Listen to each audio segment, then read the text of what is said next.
Hello hello hello. कल की class में आपने देखे होंगे कि ये जो माइक है वो जवाब दे गया था।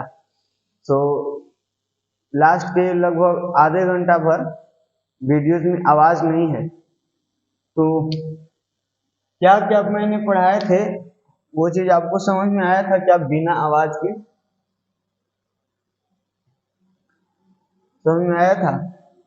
नहीं आया था तो एक बार फिर से उसको हम डिस्कस कर लेते हैं।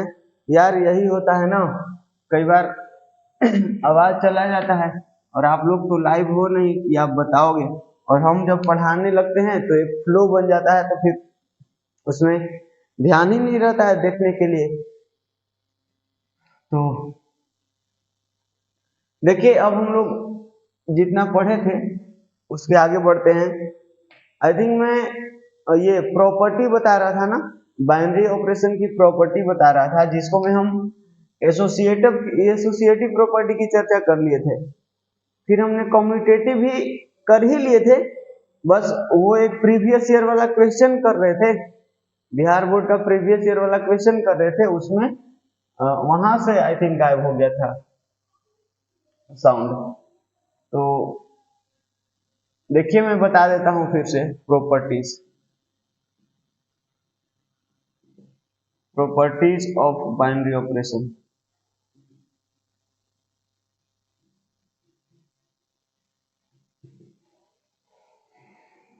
पहला प्रॉपर्टी था ना एसोसिएटिव प्रॉपर्टी। पहला प्रॉपर्टी क्या था? Associative associative law. Associative law associative law साहचर्य नियम ना, साहचर्य नियम ये था। मैंने बताया था कि इसको प्रूव करना है तो सबसे पहले 3 एलिमेंट्स की रिक्वायरमेंट होगी। तो ए बी सी इस तरह से 3 एलिमेंट्स की रिक्वायरमेंट पड़ती है। तो साहचर्य कब होता है, एसोसिएटिव कब होता है? कंडीशन था कि a star B, A star B star c, ये निकालो आप, और निकालो ए स्टार बी स्टार सी, ये, और दोनों इक्वल आना चाहिए। अगर इक्वल आ गए तो क्या हो जाएंगे?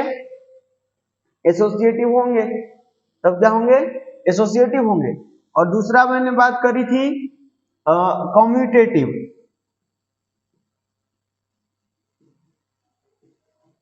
कम्यूटेटिव लॉ, जिसको मैं, इसका हिंदी क्या था? क्रम विनिमय। क्रम विनिमय, क्रम विनिमय नियम।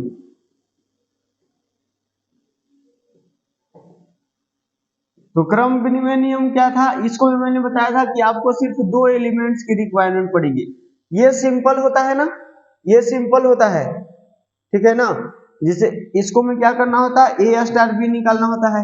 ए स्टार बी निकालिए और फिर बी स्टार ए निकालिए।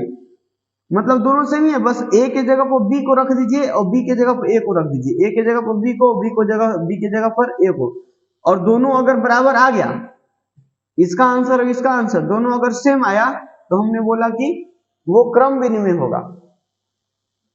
ये जो स्टार है वो क्या होगा? कम्यूटेटिव बाइनरी ऑपरेशन, ठीक। और ये कंडीशन सेटिस्फाई हो जाएगा तो क्या बोलेंगे? स्टार एसोसिएटिव बाइनरी ऑपरेशन हो जाएगा। जहां यहां लिखा था कि for all A comma B comma C belongs to A, एक सेट पर डिफाइंड हुआ था, बताइए। और इसको में भी वही for all A comma B belongs to A, एक नॉन एम्प्टी सेट पर। इसका डेफिनेशन तो आपको याद ही होगा, मैंने कल लिखवाए थे। और फिर लास्ट, इसको मैं पहले क्वेश्चन करवा देते हैं। क्वेश्चन जो प्रीवियस वाला था वो मैं करवा रहा था, वहीं से साउंड गायब हो गया था।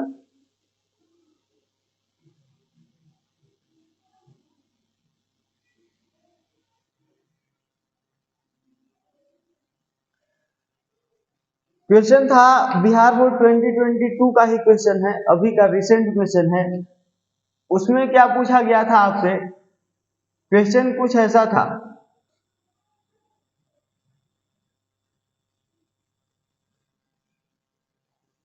क्वेश्चन था कि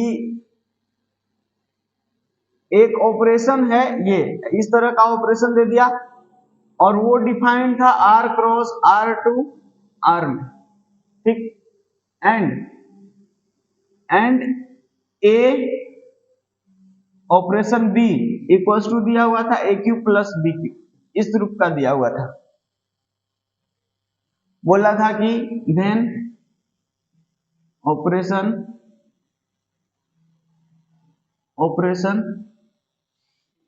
दिस इज ऑप्शन ए था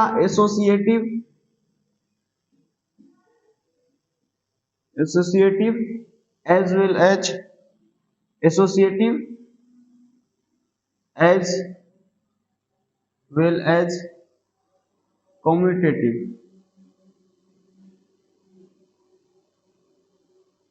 उसने बोला कि एसोसिएटिव है और कम्यूटेटिव भी है, पहला ऑप्शन। ऑप्शन बी था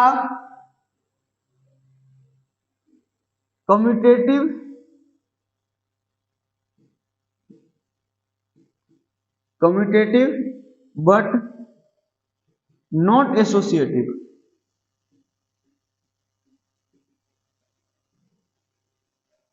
ऑप्शन सी था एसोसिएटिव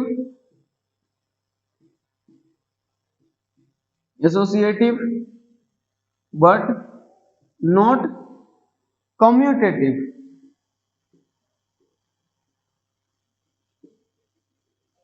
ऑप्शन डी था neither associative nor commutative.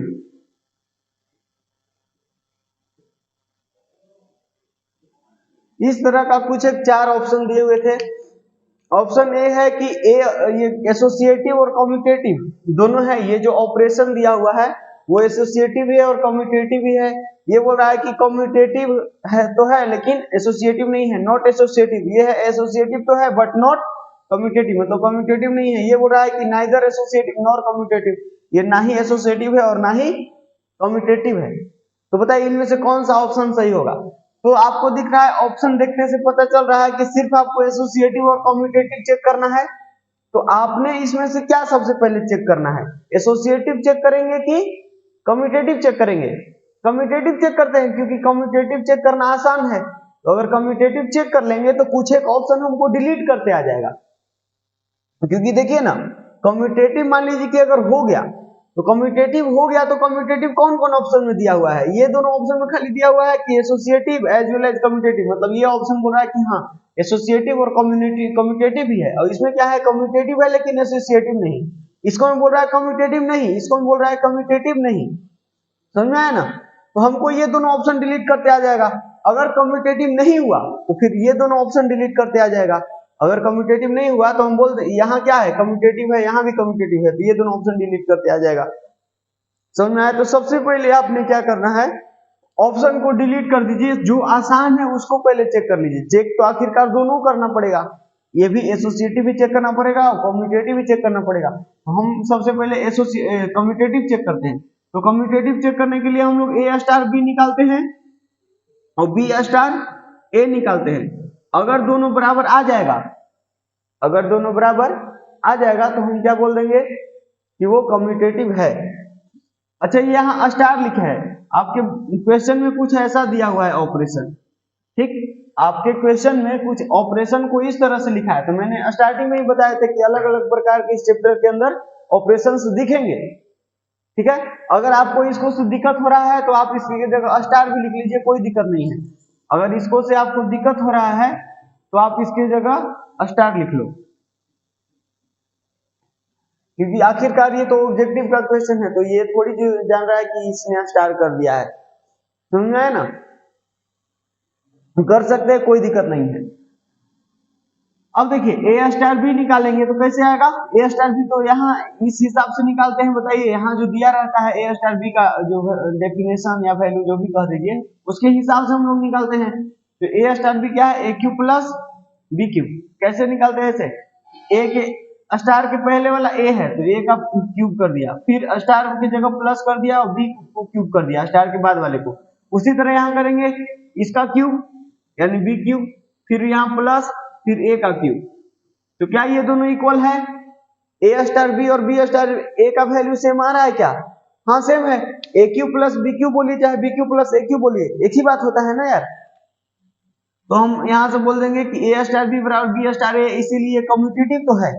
Commutative अगर है तो ये दोनों ऑप्शन डिलीट कर देंगे, क्योंकि इसमें क्या बोला है? Not commutative. इसमें बोला है कि नॉन कम्यूटेटिव, मतलब कम्यूटेटिव नहीं है।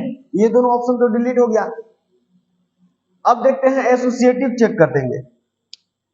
एसोसिएटिव चेक कैसे करते हैं जी? एसोसिएटिव चेक करने के लिए आपको क्या क्या जरूरी पड़ता है निकालने के लिए? आपको निकालना पड़ता है ए स्टार बी स्टार सी, और फिर जरूरी पड़ता है ए स्टार बी स्टार सी, ये जरूरी पड़ता है। तो आप इसको निकालो जरा। इसको कैसे निकालेंगे? तो ए स्टार बी के जगह सबसे पहले ब्रैकेट वाले को सॉल्व करेंगे। ए क्यूब प्लस बी क्यूब हो जाएगा, A cube plus B cube, और फिर स्टार है सी है। समझ में आया? तो स्टार के पहले यहाँ ए था, अब ये वाला आ गया, ए के जगह ये आ गया और बी के जगह ये आ गया। तो इसको आप क्या लिखिएगा? स्टार के पहले वाला का क्यूब करते हैं ना, फिर से ना ऑपरेशन लगाएंगे, तो यहाँ हो जाएगा A cube plus B cube का होल क्यूब, स्टार के पहले वाला का क्यूब करते हैं, और फिर प्लस सी का भी क्यूब हो जाएगा। तो ये आया, इसका वैल्यू ये आया। अब इसका वैल्यू आप निकालिए। तो इसको कैसे निकालेंगे? ये ए स्टार है और फिर इसको क्या करेंगे? B star c. तो बी स्टार सी को क्या लिखेंगे? B cube plus C cube, ये आएगा क्या? तो अब ए के जगह तो ए है, लेकिन बी के जगह पर ये आ गया, तो इसका क्यूब हो जाएगा। यहां से क्या आ जाएगा? A cube plus B cube plus C cube का होल क्यूब।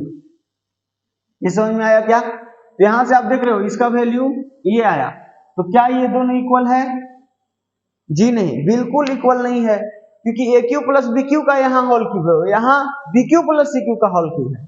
आप ऐसे देखो ना, अगर इसको ब्रेक करोगे ए प्लस बी के होल क्यूब पर, तो यहाँ ए के पावर 9 आएगा। ए के पावर कितना आएगा? 9। और यहाँ देखिए तो ए के पावर 3 ही है, और यहाँ अगर यहाँ देखिएगा तो सी के पावर 3 है, लेकिन यहाँ सी के पावर अगर ब्रेक करिएगा इसको तो सी के पावर 9 आ जाएगा। तो दोनों बिल्कुल अलग है। इतना तो आता ही होगा चेक करने की ये दोनों इक्वल नहीं है। और ये दोनों इक्वल नहीं है मतलब एसोसिएटिव नहीं है, और एसोसिएटिव नहीं है तो कौन सा ऑप्शन? यहाँ बोल रहा है कि associative as well as commutative, मतलब एसोसिएटिव और कम्यूटेटिव दोनों है, तो ये तो गलत हो गया। बोल रहा है कि कम्यूटेटिव बट नॉट एसोसिएटिव, तो ये सही हो गया, ये सही हो गया। बताइए चमका। इस तरह से इस प्रकार के क्वेश्चन को हम लोग निपटाते हैं। ठीक, अब आते हैं थर्ड प्रॉपर्टी पर।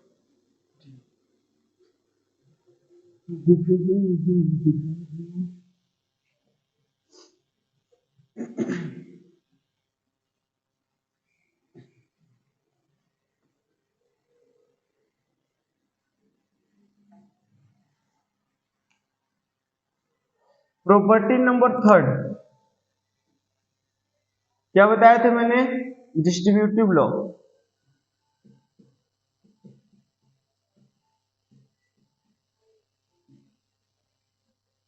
डिस्ट्रीब्यूटिव लॉ, वितरण का नियम।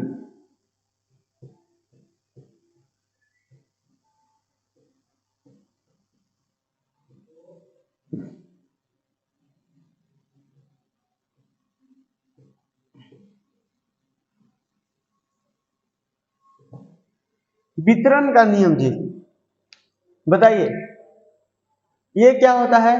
तो आप ना इस तरह के आप कॉन्सेप्ट पढ़े हैं आपने, और खैर पढ़ने के लिए तो एसोसिएटिव कम्यूटेटिव ही हम लोग बचपन में पढ़े हैं। जैसे योग के साहचर्य नियम, योग के साहचर्य नियम, गुणन का साहचर्य नियम, इस तरह का याद आ रहा है? ऐसे करते थे, ए प्लस बी प्लस सी है ना, तो क्या ये साहचर्य नियम का पालन करता है? तो हम लोग देखते थे ए प्लस बी और प्लस सी, ये ए बी सी ऐसे था। हम लोग बचपन में पढ़े थे 5th 6th में, 5th 6th में हमने पढ़े थे कि A B C 3 go element है, 3 एलिमेंट है, और बोलते थे कि क्या ये योग का साहचर्य नियम है, योग के साहचर्य नियम को पालन करते हैं? तो हम लोग ऐसे करते थे a प्लस बी और प्लस सी, और फिर क्या निकालते थे a प्लस बी प्लस सी, ये निकालते थे। अगर दोनों बराबर आ जाता था तो बोल देते थे कि योग का साहचर्य नियम है। और ऐसे ही करते थे, a प्लस बी करते थे और b प्लस a करते थे। अगर ये दोनों इक्वल आ गया तो हम क्या बोल देते थे, योग के क्रम विनिमय है, ठीक ना। तो इस तरह का हम लोग करते थे, बस वही प्लस के जगह यहाँ वहां सीधा सीधा प्लस लिख दिया हुआ होता था, वहां हम लोग बाइनरी ऑपरेशन नहीं जानते थे। वैसे है ये बाइनरी ऑपरेशन, समझ में आया। ये प्लस ये सब क्या है, यहाँ माइनस पर ये नहीं अप्लाई होगा। अब देख लो, माइनस पर अगर इसको अप्लाई करोगे तो क्या आएगा, a माइनस बी माइनस सी है, तो पहले ये निकालोगे, फिर a माइनस बी माइनस सी है तो ये निकालोगे। यहाँ से क्या आएगा, a माइनस बी माइनस सी आया, और यहाँ से क्या आया, a माइनस बी और प्लस सी हो जाएगा ना। यहाँ देखो, देखिए तो ये दोनों इक्वल है क्या, ये दोनों इक्वल नहीं हुआ। तो ये माइनस का साहचर्य नियम, माइनस जो है उस साहचर्य नियम का पालन नहीं करेगा, और प्लस जो है उस साहचर्य नियम का पालन करेगा। उसी तरह इसमें देखिए, इसमें ये जो है प्लस है क्या, a plus B B plus A, तो दोनों इक्वल है। मतलब ये क्या है, कम्यूटेटिव, मतलब क्रम विनिमय का पालन करता है। लेकिन माइनस जो है क्रम विनिमय का पालन नहीं करेगा, क्या कि a माइनस बी और b माइनस ए ये दोनों इक्वल थोड़ी होता है, नहीं इक्वल है, ठीक ना। तो ये साहचर्य नियम का पालन नहीं करता है। या फिर हम लोग गुना में भी देखे थे, गुणन का साहचर्य नियम, यहाँ जैसे गुना के साइन डाल दिए, यहाँ गुना डाल दिए, ठीक है, यहाँ मल्टीप्लाई डाल दिए, तो यहाँ क्या आएगा बताइए, यहाँ मैंने मल्टीप्लाई डाल दिया तो इसका वैल्यू क्या आएगा, ए बी सी, ठीक ना, ए बी सी मल्टीप्लाई हो जाएगा, और यहाँ भी वही आ जाएगा ए बी सी, क्योंकि दोनों बराबर है इसलिए गुना का भी साहचर्य नियम है। गुना जो है उस साहचर्य नियम का पालन करता है। ऐसे हम लोग याद अगर होगा आपको तो हम लोगों ने पढ़े थे 5th 6th क्लास में, ठीक है ना। तो खैर आगे बढ़ते हैं और आते हैं वितरण के नियम पर। और वितरण के नियम भी हम लोग पढ़े हैं, उसको भी थोड़ा सा डिस्कस कर लेते हैं। याद करिए वो दिन जब हम लोग पढ़े थे कि जैसे a मल्टीप्लाई बाई, यहाँ b है या प्लस है या माइनस है, कुछ भी रह सकता है, प्लस या माइनस दोनों, और प्लस ये प्लस या माइनस सी, इसको हम लोग क्या करते थे, ऐसे करते थे, यहाँ मल्टीप्लाई है यार, इसको यहाँ ऐसे मल्टीप्लाई करते थे तो क्या बनता था, a मल्टीप्लाई बाई b, और फिर इसको यहाँ मल्टीप्लाई करते थे तो a multiply by C, a multiply by C, और फिर यहाँ बीच में जो साइन है, प्लस है तो प्लस, माइनस है तो माइनस, ऐसे लगा देते थे। ये आता था ना, इस चीज से आप लोग तो भली भांति परिचित ही होंगे। तो ये काफी हम लोग ये इस तरह के चीजों के बारे में हमने पढ़े हैं बचपन में। तो यही तो वितरण नियम है। वितरण का मतलब होता है बांटना, वितरण का मतलब क्या होता है, बांटना, डिस्ट्रीब्यूट करना, इसलिए तो डिस्ट्रीब्यूटिव है। तो आप यहाँ देख रहे हो ए को इन दोनों के साथ डिस्ट्रीब्यूट कर रहे हो, ए को ए के साथ ये बी आ रहा है, फिर ए के साथ सी आ रहा है, मतलब डिस्ट्रीब्यूट कर रहे हैं ए को। तो हम इसको क्या बोलते थे, हम इसको बोलते थे मल्टीप्लाई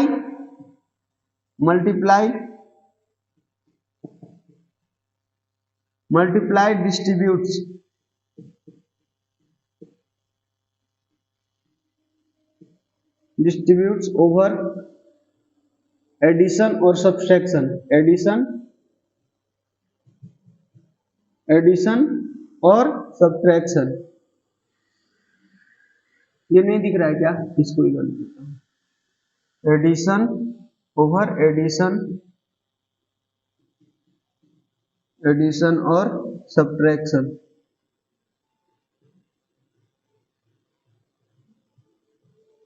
ऐसे मतलब मल्टीप्लाई जो है मल्टीप्लिकेशन, यहाँ मल्टीप्लिकेशन भी लिख सकते हैं,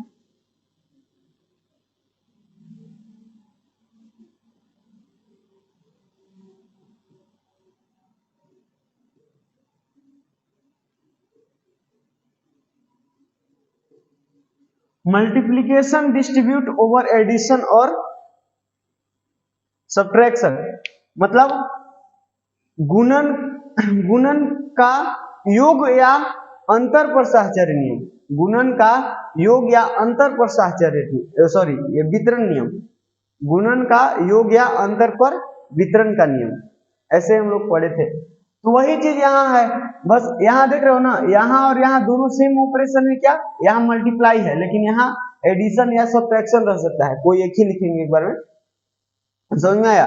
एडिशन है, यहाँ है मल्टीप्लीकेशन, यहाँ एडिशन या सब्ट्रैक्शन, मतलब क्या है, ये दोनों ऑपरेशन सेम नहीं है। तो इसी तरह इसमें भी है, आपको दो ऑपरेशन की जरूरत पड़ेगा, दो ऑपरेशन की जरूरत पड़ेगा, और सिंपली क्या है कि इसको डिस्ट्रीब्यूट कर दीजिए, जैसे इसमें हमने किया है। तो इसको आप लिख लीजिए, इसका वैसे तो डेफिनेशन मैंने लिखवा दिए थे, लिखते हैं, let star and let this and this be two binary operation,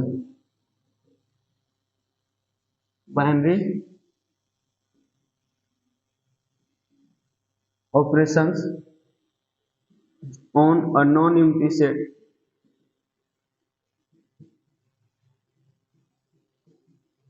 A, non-empty set A, then we say that, हम कह सकते हैं कि star, this we say that this is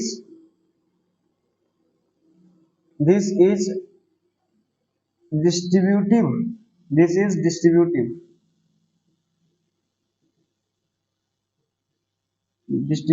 over this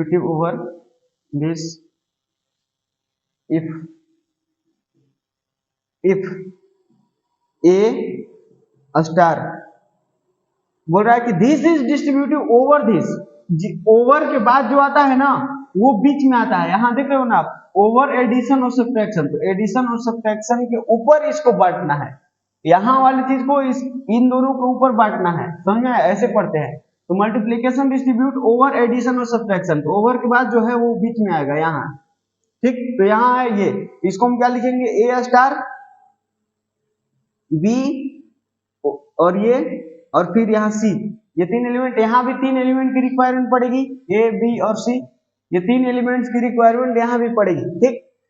तो ये क्या हो जाएगा बताइए, ये हो जाएगा, इसको डिस्ट्रीब्यूट करिए जैसे उसमें डिस्ट्रीब्यूट करे हैं, तो यहाँ क्या हो जाएगा बताइए, ए स्टार, ये मल्टीप्लीकेशन जाता है ना, ए मल्टीप्लाई बाई बी, फिर ए मल्टीप्लाई बाई सी, उसी तरह ए स्टार बी हो जाएगा, और फिर ए स्टार सी हो जाएगा, ए स्टार सी हो जाएगा, और यहाँ जो भी है ऑपरेशन उसको एज इट इज यहाँ लिख दीजिए, समझ में आया।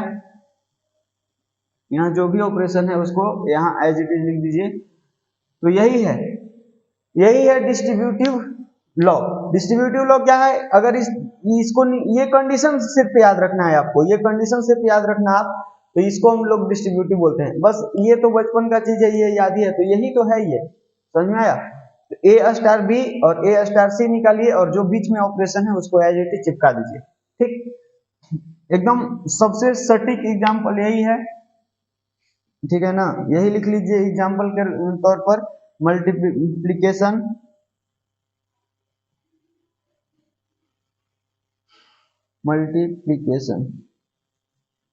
Multiplication is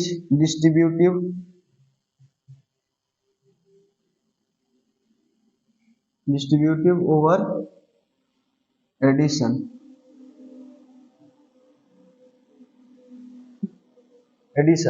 that is a multiply by b plus c, इसको आप क्या लिखोगे, a मल्टीप्लाई बाई b और a मल्टीप्लाई बाई c, ये दोनों आया, और एडिशन, ठीक। तो यही आपका क्या हो गया एग्जाम्पल, समझ में आया। तो ये है डिस्ट्रीब्यूटिव लॉ, ठीक।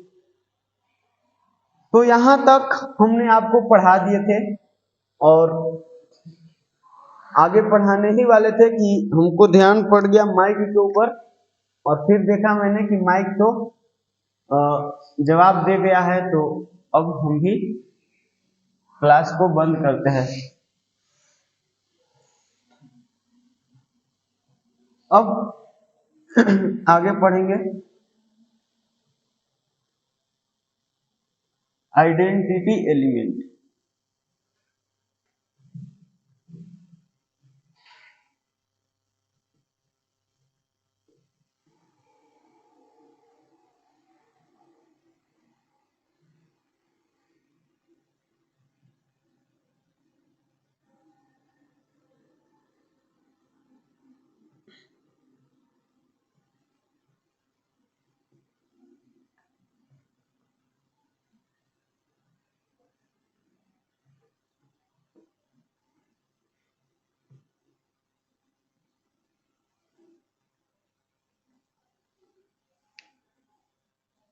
अब अपने को क्या पढ़ना है जी? अब पढ़ना है बहुत इंपॉर्टेंट कॉन्सेप्ट है identity element, existence of identity element. ये स्टार ही ऑपरेशन नहीं है, ये मतलब एक टॉपिक है, ऐसा समझ लीजिए।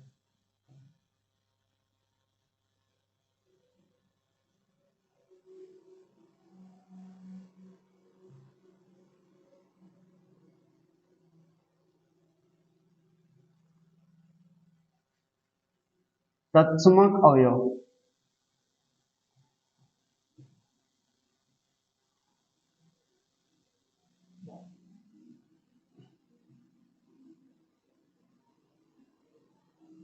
और खास बात ये है, ये चीज भी, ये भी हम लोग 5th 6th में पढ़े हैं। योग के तत्समक, योग के तत्समक, गुणन के तत्समक, याद आ रहा है क्या आपको? योग के तत्समक क्या होता है, एक बार चर्चा कर लेते हैं। जैसे योग के तत्समक अवयव मतलब एक ऐसा अवयव जिसको किसी एलिमेंट के साथ ऐड करेंगे, योग मतलब एडिशन ना, तो एक ऐसा एलिमेंट जिसको किसी एलिमेंट के साथ ऐड करेंगे ना, तो वो वही रह जाएगा, वो वही रह जाएगा, उसी को हम लोग योग के तत्समक बोलते हैं। मतलब ऐसे देखिए, यहां कोई एलिमेंट है, लेटर से ई, यहां कोई एलिमेंट ई है और बराबर यहां फिर लिख दिया ई प्लस ए, ऐसे, और ये दोनों करके ए ही आ रहा है। अगर ऐसा कंडीशन सेटिस्फाई होता था तो हम बोल देते थे कि ये जो ई है योग का तत्समक अवयव है, ऐसे बोल देते थे। तो यहाँ ई की जगह हम क्या रख सकते हैं बताइए, कि ए प्लस ई करें या ई प्लस ए करें, दोनों का आंसर ए ही आए, ऐसा आप सोच पा रहे हो क्या? ये सिंपल है, जीरो। अरे यार ई के जगह आप जीरो रख दोगे, ई के जगह जीरो रख दोगे तो ए प्लस जीरो करो या जीरो प्लस ए करो, ए ही आएगा। ऐसा और कोई एलिमेंट होगा क्या? ऐसा कोई भी एलिमेंट, फिर बताइए, ऐसा कोई भी एलिमेंट नहीं होगा। इसके अलावा, जीरो के अलावा ऐसा कोई भी एलिमेंट नहीं होगा जिसके लिए ये कंडीशन सेटिस्फाई हो। तो हम लोग बोल देते थे कि zero is an identity element, zero is an identity element with respect to addition. Addition के रिस्पेक्ट में, एडिशन ऑपरेशन के रिस्पेक्ट में ये जीरो जो है वो क्या है? आइडेंटिटी एलिमेंट है। उसी तरह हम लोग पढ़े थे गुणन के तत्समक, गुणन के तत्समक मतलब मल्टीप्लिकेशन के लिए, मल्टीप्लिकेशन के लिए क्या होता था? ए, अब ऑपरेशन चेंज हो गया, ऑपरेशन पहले एडिशन था, अब मल्टीप्लिकेशन आ गया, तो ए मल्टीप्लाई बाई ई करिए या फिर ई मल्टीप्लाई बाई ए करिए, ई मल्टीप्लाई बाई ए करिए, इसका आंसर ए ही आना चाहिए। आप देख रहे हो ना, ये सिर्फ क्या मैंने किया है? ऑपरेशन को चेंज किए। अगर ये एडिशन करना, ये एडिशन पर, ये देखिए ए प्लस ई या ई प्लस ए कर रहे हो, वही ए आ जा रहा है, तो हम लोग बोलेंगे कि ये जो है आइडेंटिटी एलिमेंट है over for with respect to addition. ये आइडेंटिटी एलिमेंट है, ई जो है एक आइडेंटिटी एलिमेंट है विद रिस्पेक्ट टू एडिशन। लेकिन जब हम एडिशन की जगह मल्टीप्लिकेशन डाल दिए तब क्या हो जाएगा? ई का जो भी वैल्यू होगा वो कौन सा एलिमेंट होगा? आइडेंटिटी एलिमेंट होगा विद रिस्पेक्ट टू मल्टीप्लिकेशन। तो बताइए ई का वैल्यू आप कोई ऐसा सोच पा रहे हो क्या? हाँ, सिंपल वन, वन के अलावा ऐसा कोई एलिमेंट नहीं होगा जिसके लिए ये कंडीशन सेटिस्फाई हो। ठीक, अगर आप a इंटू वन करते हो या e इंटू वन करते हो तो वो दोनों का आंसर क्या आता है? a ही आता है। तो हम बोल देते हैं कि one is an identity element with respect to multiplication. आपको ये बात समझ में आया? तो यही हम लोग यहाँ भी करने वाले हैं। यहाँ बस क्या कर देंगे, यहाँ एक जनरल चीज डाल देंगे, यहाँ जनरल ऑपरेशन डाल देंगे, लेटर से स्टार या कुछ भी आपको जो भी मन है वो आप यहाँ लिख सकते हो।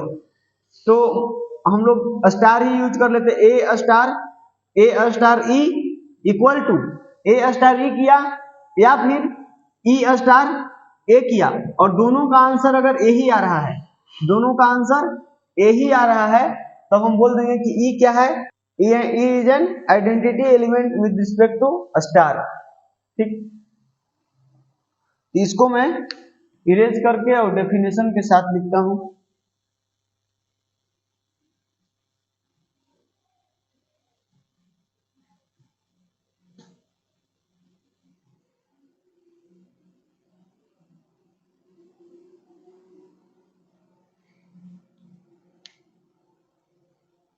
लिखिए,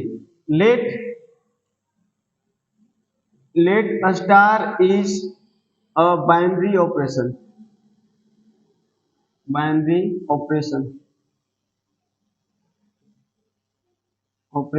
on a non-empty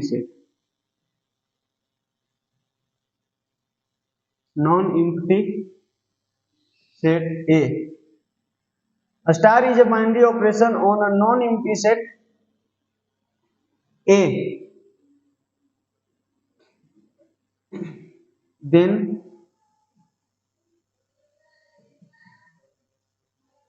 Then there exist, इसका मतलब इसका क्या होता है, इसका हिंदी होता है there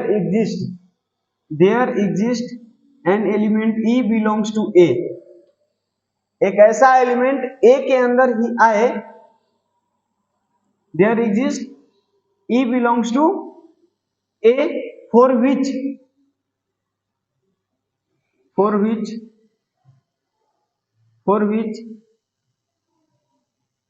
A star E equal to E star A equal to A.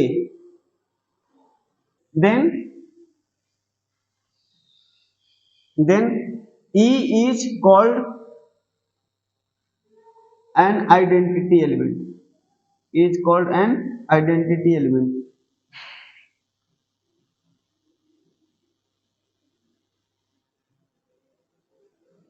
Element of ए।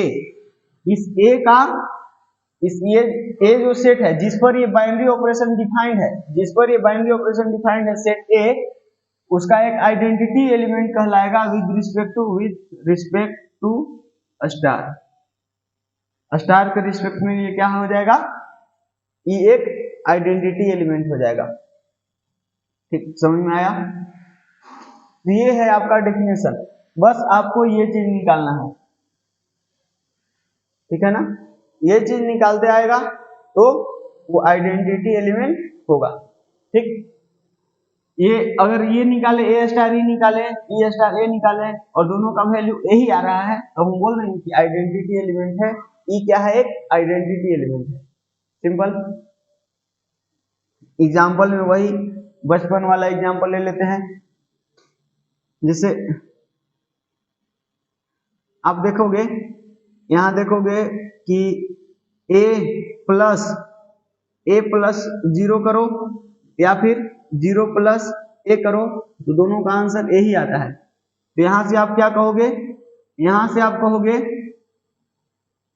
कि 0 is an identity element,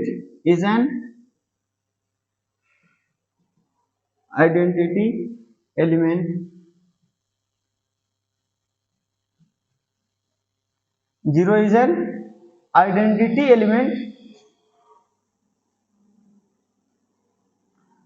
with identity element of R आपको बोलना पड़ेगा। यहाँ देखिए, इसको थोड़ा सा और अच्छा करते हैं। जैसे मैं यहाँ लिख रहा हूं कि ये जो प्लस ऑपरेशन है ना, प्लस ऑपरेशन जो है वो R से R में है, R cross R to R, मतलब सेट R पर डिफाइंड है, तभी आइडेंटिटी एलिमेंट 0 आया। 0 is an identity element of R with respect to plus operation। ये हम लोग बोलेंगे। लेकिन अगर मैं कहूं कि प्लस है जो कि नेचुरल नंबर पर डिफाइंड है, n cross n to n, तो अब बताइए कि क्या ये प्लस का आइडेंटिटी एलिमेंट मिल सकता है? अब सोचिए जरा, क्या प्लस के लिए कोई आइडेंटिटी एलिमेंट अब मिल सकता है जब वो नेचुरल नंबर के सेट पर डिफाइंड है? अब नहीं मिलेगा। क्यों? क्योंकि आप यहां लिखोगे ए, यहाँ ए क्या है? ए कोई रियल नंबर का ही एलिमेंट है, ठीक है ना। यहाँ लिख लो let A belongs to real number, A belongs to real number, ठीक है ना। तो इसके लिए हम ये वाला कंडीशन को चेक कर रहे हैं, ठीक, ये वाला कंडीशन को हम चेक कर रहे हैं।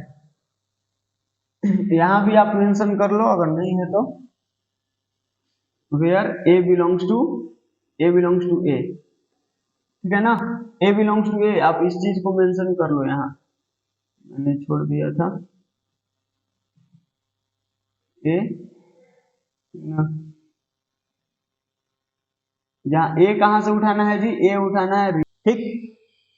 देन ई जो है, ई बिलोंग्स टू, ई भी होना चाहिए ए से ही, यहाँ इसको ऐसे लिखो देन, अच्छा यहाँ तो मैंने लिख ही दिया है, यहाँ तो लिख ही दिया है, there exist E belongs to A, मतलब ए के अंदर एक ऐसा एलिमेंट ई होना चाहिए जिसके लिए ये कंडीशन सेटिस्फाई हो जाए, ठीक। उसी तरह मैंने एक एलिमेंट ए ले लिया, कोई भी एलिमेंट 2 3 4 5 10 कुछ भी ले सकते हो आप, तो ए ले लिया जनरल एलिमेंट, तो A belongs to R such that this, और चूंकि जीरो भी यहाँ कहाँ है? आर नहीं है, यहाँ लिख देंगे, यहाँ आप लिख सकते हो, यहाँ तो ए आ गया, और लिखेंगे यहां से क्या लिखेंगे कि since zero belongs to R, इसीलिए क्या बोल देंगे ये, ठीक। अब यहां देखो, आप यहां हम लेट कर लेते हैं, let A belongs to N, कोई एलिमेंट एक कोई जनरल एलिमेंट ले लीजिए, ए की जगह 2 3 4 कुछ भी ले सकते हो नेचुरल नंबर, तो ए ले लिया, ठीक है।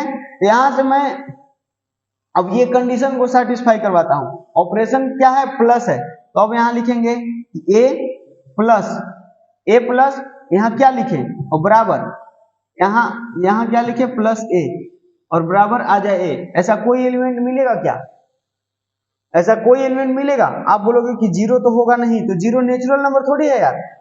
यहां आपको डेफिनेशन में क्या है? ई, यहां जो आपने एलिमेंट ई लेना है वो कहां से होना चाहिए? सेट ए से ही होना चाहिए। तो ए की जगह पर यहाँ नेचुरल नंबर है, तो नेचुरल नंबर के अंदर जीरो थोड़ी ना आता है, नेचुरल नंबर के अंदर जीरो नहीं ना आता है यार, समझ में आया ना।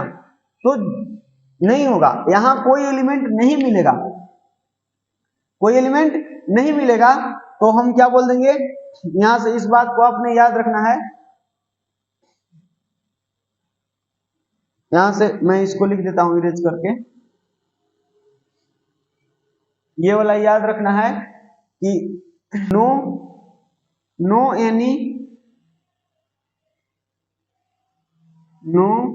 Any identity element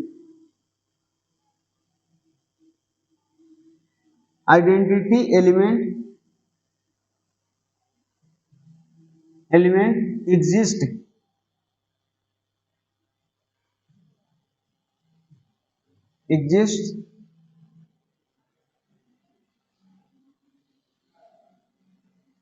for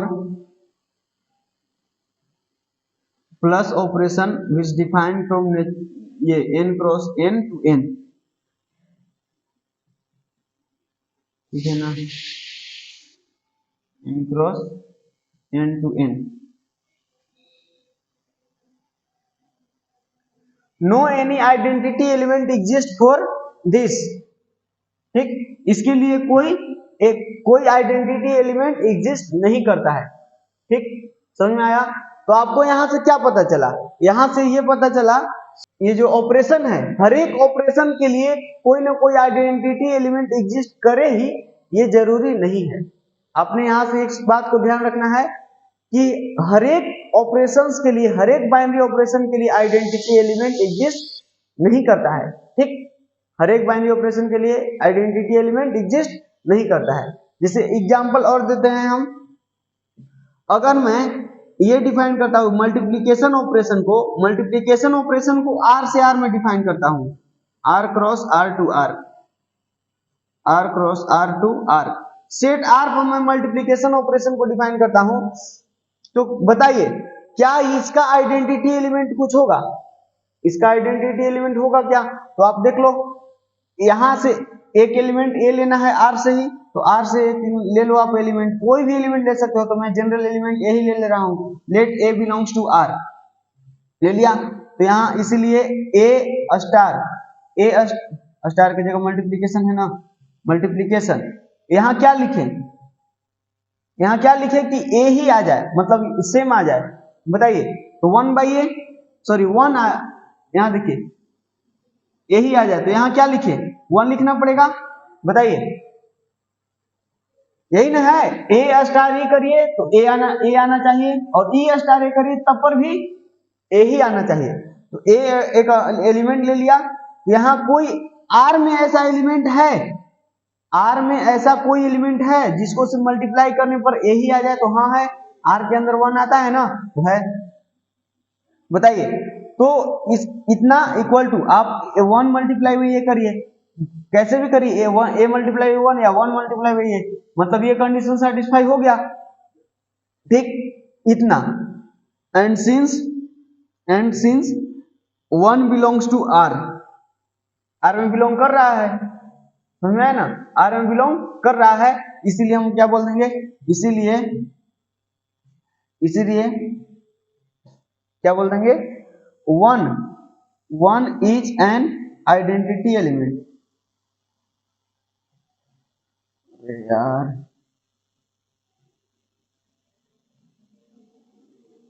identity element of R with respect to क्या, मल्टीप्लीकेशन ऑपरेशन। समझ में आया? ये बात याद रहेगा क्या? ठीक है, अब आगे बढ़ते हैं। अब इसको नेचुरल नंबर पर चेक करें क्या, नेचुरल नंबर पर क्या होगा, नेचुरल नंबर पर भी एग्जिस्ट कर जाएगा ना, क्योंकि यहां n cross n to n लिखोगे, तो मल्टीप्लीकेशन ऑपरेशन के लिए नेचुरल नंबर पर भी आइडेंटिटी एलिमेंट मिलेगा। ठीक, नेचुरल नंबर के लिए, नेचुरल नंबर पर जब आप इसको डिफाइन करोगे, चलो मैं इसको इरेज करता हूं और लिख देता हूं।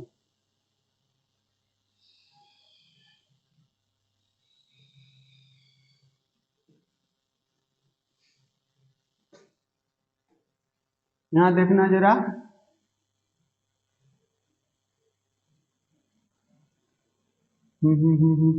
ये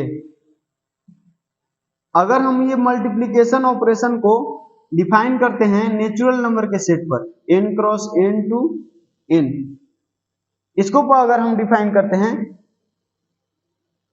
तो क्या होगा, एक एलिमेंट लेट कर लीजिए, let a belongs to n, natural number से एक एलिमेंट बिलोंग, मतलब एक ले लीजिए और चेक करिए ये वाला, a मल्टीप्लाई बाई, ऑपरेशन क्या है, मल्टीप्लीकेशन, तो मल्टीप्लीकेशन लिख दिया। तो बताइए, यहां एक ऐसा एलिमेंट कोई लिख सकते हैं नेचुरल नंबर का, नेचुरल नंबर से कोई ऐसे एलिमेंट लिख सकते हैं जिसके लिए इसका आंसर ए ही आ जाए? हाँ 1, क्योंकि 1 तो नेचुरल नंबर में है ना, 1 नेचुरल नंबर के अंदर है, और आप फिर यहां से 1 मल्टीप्लाई ये करो, तो यहां लिखेंगे कि since 1 belongs to natural number, इसीलिए हम बोल देंगे, इसीलिए क्या बोल देंगे, 1 इज एन आइडेंटिटी एलिमेंट,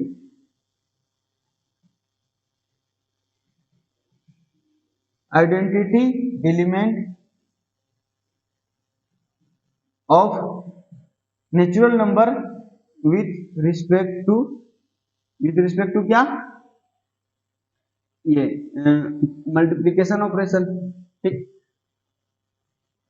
ये चमका क्या, अच्छा, सब्ट्रैक्शन और डिवीजन के लिए भी एक बार चेक करें क्या, सब्ट्रैक्शन और डिवीजन के लिए क्या कोई आइडेंटिटी एलिमेंट होगा?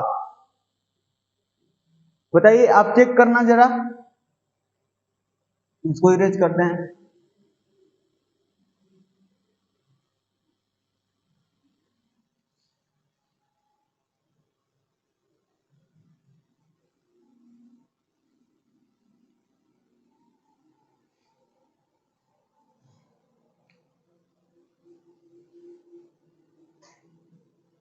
अगर मैं ये माइनस ऑपरेशन को, ये सब्ट्रैक्शन ऑपरेशन को आर में डिफाइन करता हूं,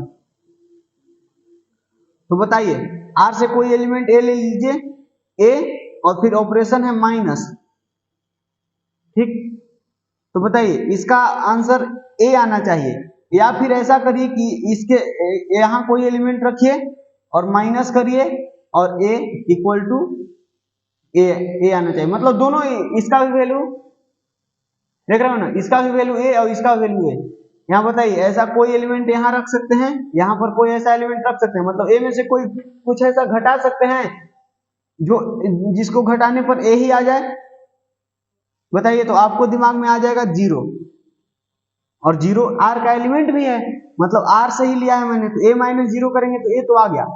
एलएचएस तो सेटिस्फाई कर गया, क्या आरएचएस सेटिस्फाई कर रहा है? यहां अगर आप जीरो रखोगे तो जीरो माइनस है, तो माइनस ए आ गया ना यार, आपको ए आना चाहिए था। इसका भी वैल्यू ए और इसका भी वैल्यू ए, मतलब सेम आना चाहिए, तो इसका वैल्यू तो ए आया लेकिन इसका वैल्यू माइनस ए आया, मतलब ये इक्वल नहीं हुआ, ठीक, ये इक्वल नहीं हुआ। इसीलिए हम बोल देंगे कि ये माइनस के लिए कोई आइडेंटिटी एलिमेंट नहीं होगा। बताइए अच्छा कोई और सेट पर होगा क्या, जैसे आर पर तो नहीं है, नेचुरल नंबर पर होगा क्या? नेचुरल नंबर पर तो और भी नहीं होगा। नेचुरल नंबर पर जैसे एलएचएस तो सेटिस्फाई हो रहा था रियल नंबर पर, लेकिन अगर नेचुरल नंबर ले लोगे तो यहाँ एलएचएस भी नहीं सेटिस्फाई होगा। समझ में आ रहा है ना? तो ये जो है सब्ट्रैक्शन ऑपरेशन, इसके लिए कोई आइडेंटिटी एलिमेंट एग्जिस्ट ही नहीं करता है, चाहे आप कोई सेट ले लो, चाहे इस ऑपरेशन को किसी भी सेट के ऊपर डिफाइन कर दो, इसके लिए कोई आइडेंटिटी एलिमेंट नहीं मिलेगा, ठीक। और उसी तरह डिवीजन का भी है, डिवीजन का भी अगर आप चेक करोगे, चलो इसी को मैं डिवीजन लिख देता हूं, इसी को डिवीजन। अब यहां आपने बताना है, यहां आपने बताना है कि कोई ऐसा एलिमेंट लेंगे क्या जिससे आ जाए, तो आप बोलोगे कि हाँ ए में अगर 1 से डिवाइड करेंगे, किसी भी नंबर में 1 से डिवाइड करते हो तो 5 ही रह जाता है, उतना ही रह जाता है। तो ए में अगर 1 से डिवाइड करेंगे तो ए ही रह जाएगा, ये बात तो सही है। लेकिन अगर यहां 1 रख देंगे तब क्या होगा, यहां 1 रख देंगे तो ये आ जाएगा, यहां 1 में अगर 5 से डिवाइड कर दिया जाए तो ये 5 आ जाएगा, नहीं आएगा, ये गलत है ना, यहाँ तो 1/5 हो गया। तो यहाँ अब मैंने क्या किया कि अब इसको यहाँ रखना पड़ेगा ना, आरएचएस को एलएचएस को सेटिस्फाई कर गया, अब आरएचएस को देखिए 1 डिवाइडेड बाई ए, तो ये तो 1/a आ गया, 1/a आ गया, मतलब ये भी नहीं हुआ। बताइए ये बात समझ में आई क्या? तो a डिवाइडेड बाई 1 तो a आ गया, लेकिन 1 डिवाइडेड बाई a जो है a नहीं आया, इसीलिए ये दोनों इक्वल नहीं है। तो हम बोल देंगे क्या कि डिवीजन के लिए भी सेट R पर कोई आइडेंटिटी एलिमेंट नहीं है। इस बात को आप याद रखना, मैं यहां लिख दे रहा हूं।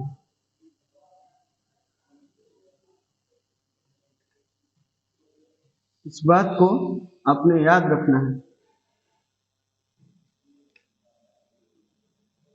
यहां मैं लिख दे रहा हूं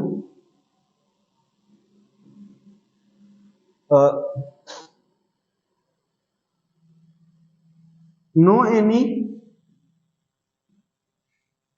आइडेंटिटी एलिमेंट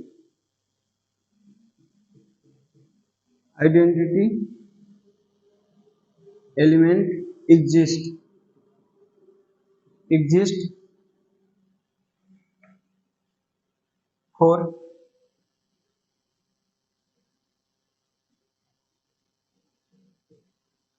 subtraction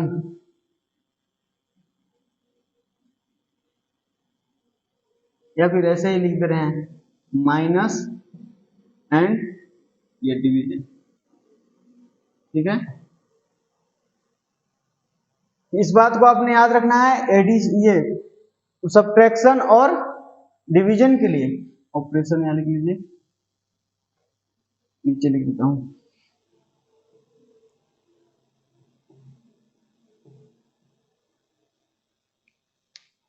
सब्ट्रैक्शन और डिवीजन के लिए कोई आइडेंटिटी एलिमेंट नहीं एग्जिस्ट करता है, चाहे आप किसी भी सेट पर इसको डिफाइन कर दो, ठीक, आप इसको याद रखोगे।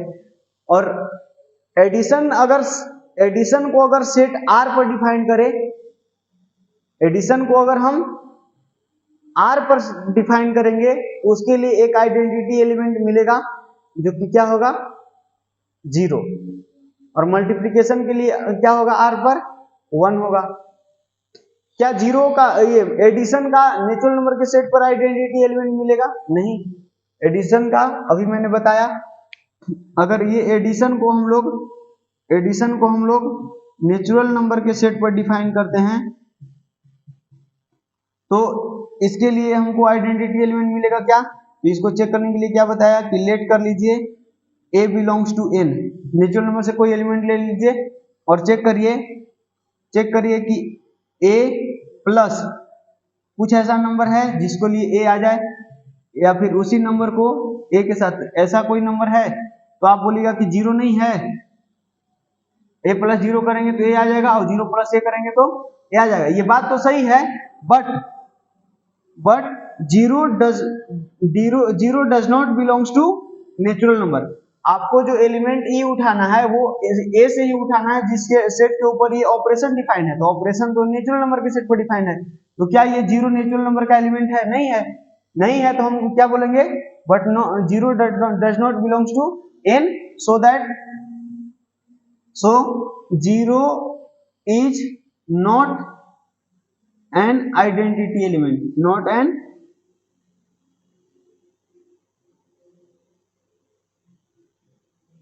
identity element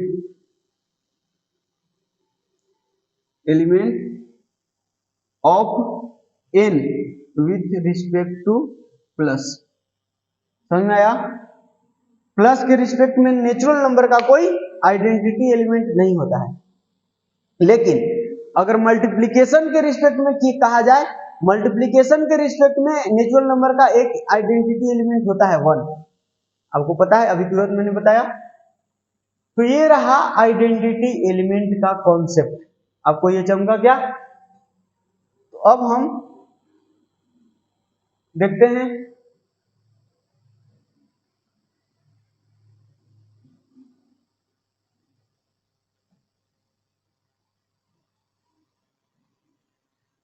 और ये जैसे जैसे चैप्टर खत्म हो रहे हैं उस तरह लास्ट लेक्चर जो है ना उसके अंदर मैंने ये मॉडल सेट डाल रखे हैं।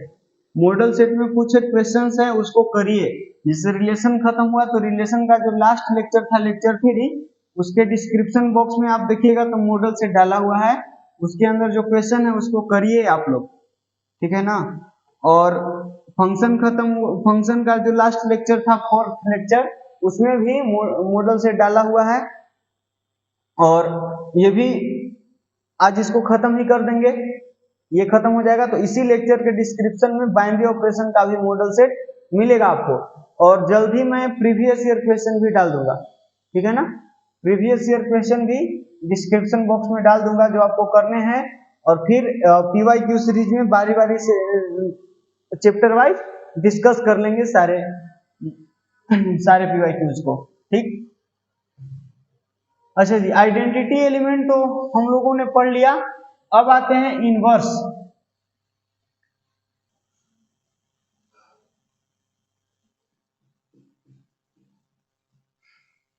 Inverse of an element.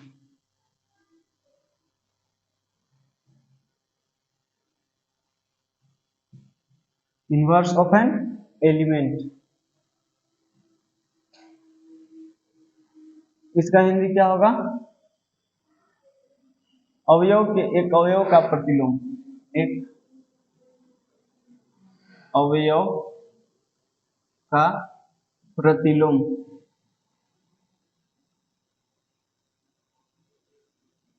एक अवयव का प्रतिलोम, और प्रतिलोम या फिर व्युत्क्रम आपको पता ही है, व्युत्क्रम, इसी का हिंदी होता है व्युत्क्रम। तो व्युत्क्रम हम लोग कैसे निकालेंगे, ठीक, तो समझिए। जैसे इसको भी हम लोग बचपन में पढ़े थे यार, आपको याद होगा, योग के प्रतिलोम, योग प्रतिलोम, ठीक है ना, योग के प्रतिलोम, गुणन के प्रतिलोम, याद करिए आप, योग के प्रतिलोम क्या होता था? ए प्लस यहां कुछ करते थे इक्वल टू इसी एलिमेंट को यहां भी लिखेंगे और प्लस ये और ये दोनों चेक करेंगे। अगर जीरो आ जाएगा, अगर जीरो आ जाएगा तो इसको योग के प्रतिलोम बोलते थे। यहाँ कोई एलिमेंट मान लीजिए कि ई है, यहाँ कोई एलिमेंट ई है, ए प्लस ई किया या ई प्लस ए किया वो जीरो आ गया। क्या आ गया? जीरो आ गया। तो बोल देते थे कि ये जो है ई क्या है? योग के प्रतिलोम है, योग के प्रतिलोम। वैसे गुणन के प्रतिलोम होता था, ए मल्टीप्लाई बाई ई बराबर ई मल्टीप्लाई बाई ए बराबर 1 आना चाहिए। मल्टीप्लीकेशन में 1 आना चाहिए, मल्टीप्लीकेशन में 1 आना चाहिए। तो हम बोल देते थे कि ये जो ई है वो क्या है? Inverse of an element.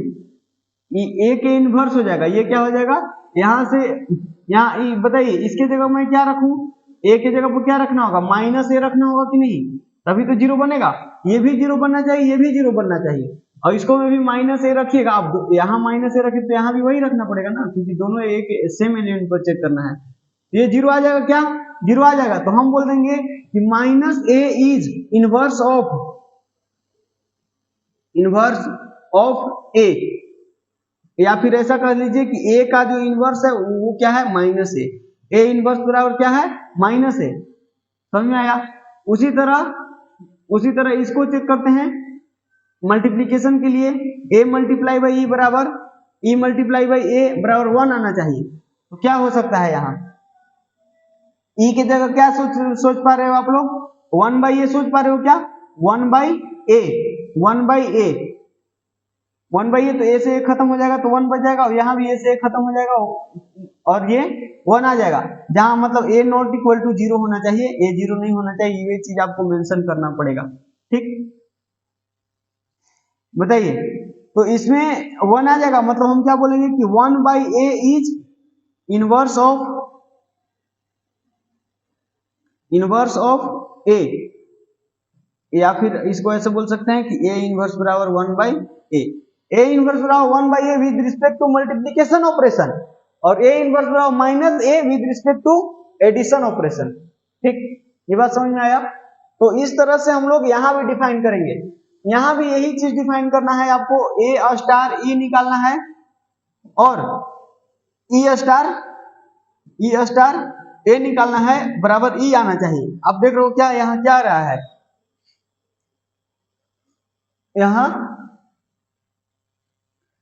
यहाँ बताइए, यहाँ क्या आया? 0 आया। तो एडिशन के लिए 0 क्या होता है? आइडेंटिटी एलिमेंट ही होता है कि नहीं? आपको याद आ रहा है क्या? अभी मैंने पढ़ाया उसको में, एडिशन के लिए आइडेंटिटी एलिमेंट क्या होता है? 0 होता है ना। तो आपने क्या देखा कि यहाँ 0 आ रहा है, मतलब आइडेंटिटी एलिमेंट ही आ रहा है। और यहाँ भी देखिए ना, यहाँ क्या है? 1 क्या है? मल्टीप्लीकेशन के लिए आइडेंटिटी एलिमेंट है। तो वही मैं बोल रहा हूं कि ए स्टार ई करिए, सॉरी यहाँ ई नहीं बी लिख लीजिए, कोई एलिमेंट यहाँ तो ए होगा, ये दूसरा एलिमेंट बी होना चाहिए। यहाँ देख रहे हो ना आप, यहाँ कोई बी ले लीजिए, बी, यहाँ बी ले लीजिए। ठीक, तो देखिए तो यहाँ बी के जगह अगर माइनस ए रखेंगे तो आइडेंटिटी एलिमेंट आ जाएगा कि नहीं आ जाएगा? तो ऐसे हो गया। इसका डेफिनेशन जो है इनवर्स ऑफ एन एलिमेंट का, वो क्या हो जाएगा कि ए स्टार बी और बी स्टार ए निकाले तो ई आ गया। ई क्या है? आइडेंटिटी एलिमेंट है, identity element of a with respect to star. समझ में आया? E is an identity element of A with respect to star. ठीक, तो अब ये क्यों ए क्यों लिखा? तो मैं डेफिनेशन में लिखूंगा कि ए और बी जो होना चाहिए ना, वो सेट ए से होना चाहिए। मतलब स्टार सेट ए पर डिफाइंड है। स्टार जो है ए इसलिए लिखा क्योंकि स्टार जो है, स्टार वो कहाँ डिफाइंड है? ए पर डिफाइंड है, मतलब ए क्रॉस ए टू ए, ऐसा है। ये हो गया डेफिनेशन। सिंपल ऐसे ही याद कर सकते हो। Let A star is defined from A cross A to A, मतलब सेट ए पर डिफाइंड है। Then if this condition satisfy, यहाँ ये देन बाद में लिखते हैं। देखिए इसको ऐसे आप लिख सकते हो, let A star is defined from set A cross A to A, मतलब star is defined on set A, set A पर अगर स्टार डिफाइंड है and if this condition satisfies, then B is an identity element, B is called, लिख दीजिए ना, B is called an inverse of a, क्या हो जाएगा, B is called inverse of element A, that is A inverse equals to B। समझ में आया? बस सिंपल सा डेफिनेशन है यार, समझ में आ रहा है ना? यहां भी आप लिख लीजिए कि for all A, B belongs to A, ये A, B कहां से होना चाहिए, A के अंदर से होना चाहिए। ये इतना सिंपल डेफिनेशन है। बताइए, इसको थोड़ा लैंग्वेज में भी लिख लेते हैं, इसको इरेज कर दूं मैं।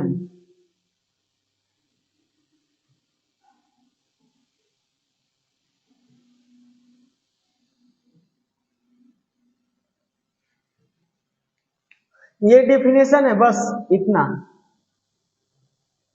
डेफिनेशन क्या है, let star is defined on set a and if this condition satisfy, मतलब ए स्टार बी और बी स्टार ए दोनों का वैल्यू आइडेंटिटी एलिमेंट आता है स्टार के रिस्पेक्ट में, स्टार के रिस्पेक्ट में इस सेट का आइडेंटिटी एलिमेंट के बराबर आ जाता है, जहां ए बी बिलोंग्स टू ए और बी कहां से उठाने हैं, ए से, ये तो आपको पता ही है।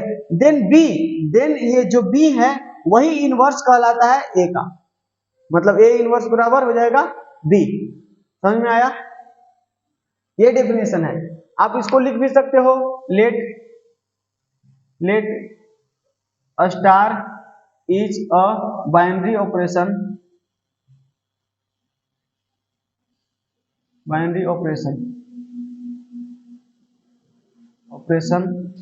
on a non-empty set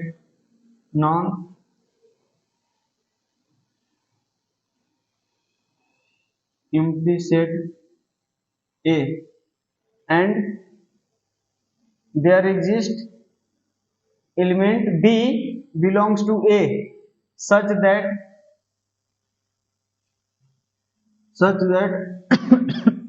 sorry, A star B बराबर B star A star B करिए या B स्टार A करिए, अगर वो आइडेंटिटी एलिमेंट के बराबर आ गया,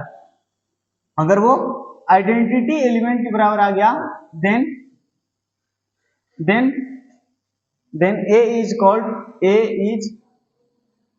यहां लिख लीजिए आप, यहां लिख दीजिए कि A बिलोंग्स टू A, ठीक ना। ये जो आपने A लिया है, इस डेफिनेशन में मैंने A को नहीं लिखे है कि A कहां से है, इसलिए आप यहां लिख दीजिए ये, ठीक। देन A इज कॉल्ड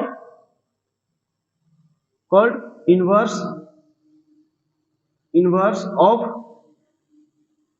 अच्छा B ना, then B is called inverse of A, simple. तो मैंने इसी बात को यहां लिख दिया है, इसी बात को मैंने यहां लिखे है कि let star is defined on set a, star जो है सेट ए पर डिफाइंड है, तो ए स्टार बी निकालिए, ए स्टार बी, जहां ए और बी दोनों ए का एलिमेंट है, देख रहे हैं ना आप, यहाँ मैंने बी बिलोंग्स टू ए लिखा है, मतलब ए का एलिमेंट है बी, और यहाँ भी ए बिलोंग्स टू ए, मतलब ए जो है ए का एलिमेंट है, तो उसी को मैंने यहाँ दोनों को साथ में लिख दिया, for all a b belongs to A star b निकालो या बी स्टार ए निकालो, बस ए और बी किसका एलिमेंट है, ए का एलिमेंट है ना, तब जो है बी जो है वो क्या कहला जाएगा, ए का इनवर्स हो जाएगा। समझ में आया? बताइए, ये होता है कॉन्सेप्ट। एग्जाम्पल के लिए आप क्या लिख सकते हो, एग्जाम्पल के लिए आप वही लिख लो, प्लस जो है वो लेटर से आर पर डिफाइंड है, यानी R cross R to R. तो बताइए इसका इनवर्स कोई हो सकता है क्या? इसका कोई इनवर्स हो सकता है? तो आपको ए स्टार बी निकालना है, तो हम लेट कर लेंगे एलिमेंट ए, लेट कर लीजिए, let A belongs to R. ठीक, तो आप यहां लिखोगे ए स्टार बी, स्टार की जगह क्या है प्लस है, तो ए प्लस बी, ए प्लस बी बराबर बी प्लस ए बराबर आइडेंटिटी एलिमेंट आना चाहिए। तो आइडेंटिटी एलिमेंट क्या है? जीरो है। बताइए प्लस के लिए आर पर आइडेंटिटी एलिमेंट क्या है? जीरो, तो जीरो लिख दिया। तो यहां से आप बी को क्या सोच रहे हो? यहां से आप क्या देख रहे हो? ए प्लस बी बराबर जीरो और बी प्लस ए दोनों इसका भी जीरो है, ए प्लस बी बराबर भी जीरो, बी प्लस ए बराबर भी जीरो। तो यहां से बी बराबर क्या आया? बी बराबर माइनस ए आया। यहां से भी बी बराबर क्या आया? माइनस ए आया।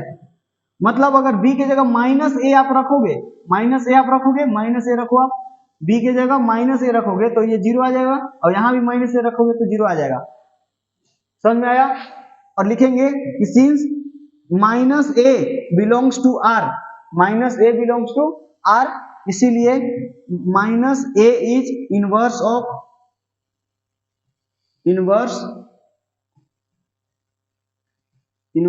ऑफ ए, और you can say a inverse equals to minus a, a inverse equals to minus ए।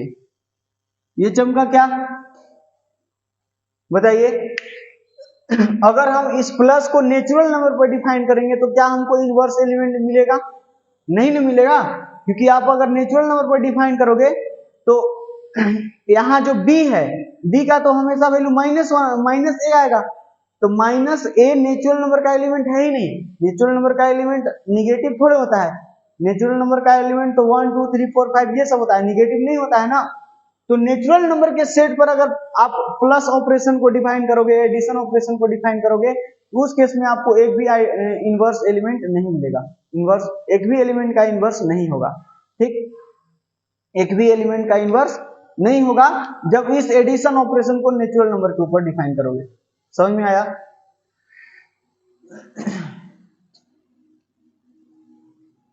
ठीक, तो इसको इरेज करते हैं और कुछ और एग्जांपल देखते हैं।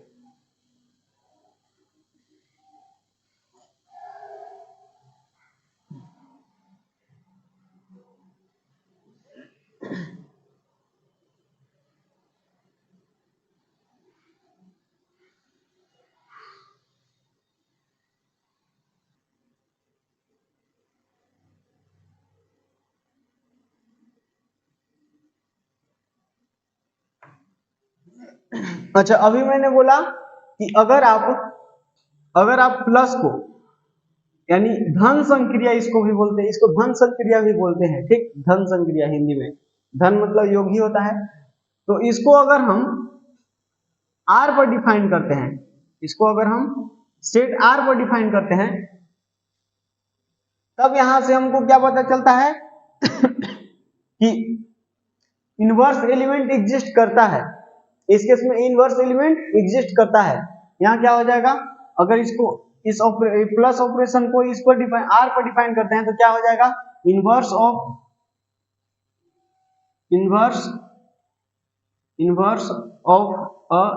N element inverse of an element a, जो कि आर का एलिमेंट है, ठीक है ना, एलिमेंट इक्वल टू क्या हो जाएगा, माइनस ए। आपको समझ में आया ना? लेकिन अगर इस प्लस को नेचुरल नंबर पर डिफाइन करें तो यहां इनवर्स मिलेगा क्या, इनवर्स ऑफ, इसको देख लीजिए आप, यहां अगर आप लिखोगे कि a प्लस माइनस ए, यहां एक एलिमेंट लिखना है ना, कोई भी एलिमेंट रह सकता है, देखते हैं कि, लेकिन नेचुरल नंबर का होना चाहिए। तो यहाँ और फिर इसी चीज को यहाँ प्लस ए बराबर क्या आना चाहिए, जीरो, क्योंकि योग संक्रिया है, धन संक्रिया है, एडिशन ऑपरेशन है। तो एडिशन ऑपरेशन का क्या होता है, आइडेंटिटी एलिमेंट जीरो होता है, तो जीरो के बराबर आना चाहिए। तो वो ऐसा कौन सा एलिमेंट है, माइनस ए है, माइनस ए है। But minus a does not belongs to N, minus a a के अंदर, सॉरी एन के अंदर है ही नहीं, इसीलिए बोल देंगे, इसीलिए inverse of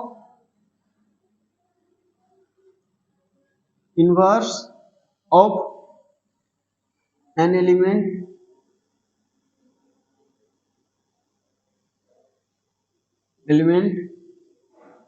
A belongs to N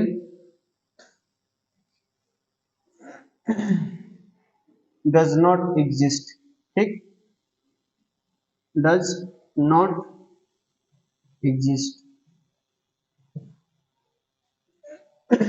inverse exist नहीं करेगा अगर उसको हम नेचुरल नंबर के ऊपर डिफाइन करेंगे, ठीक।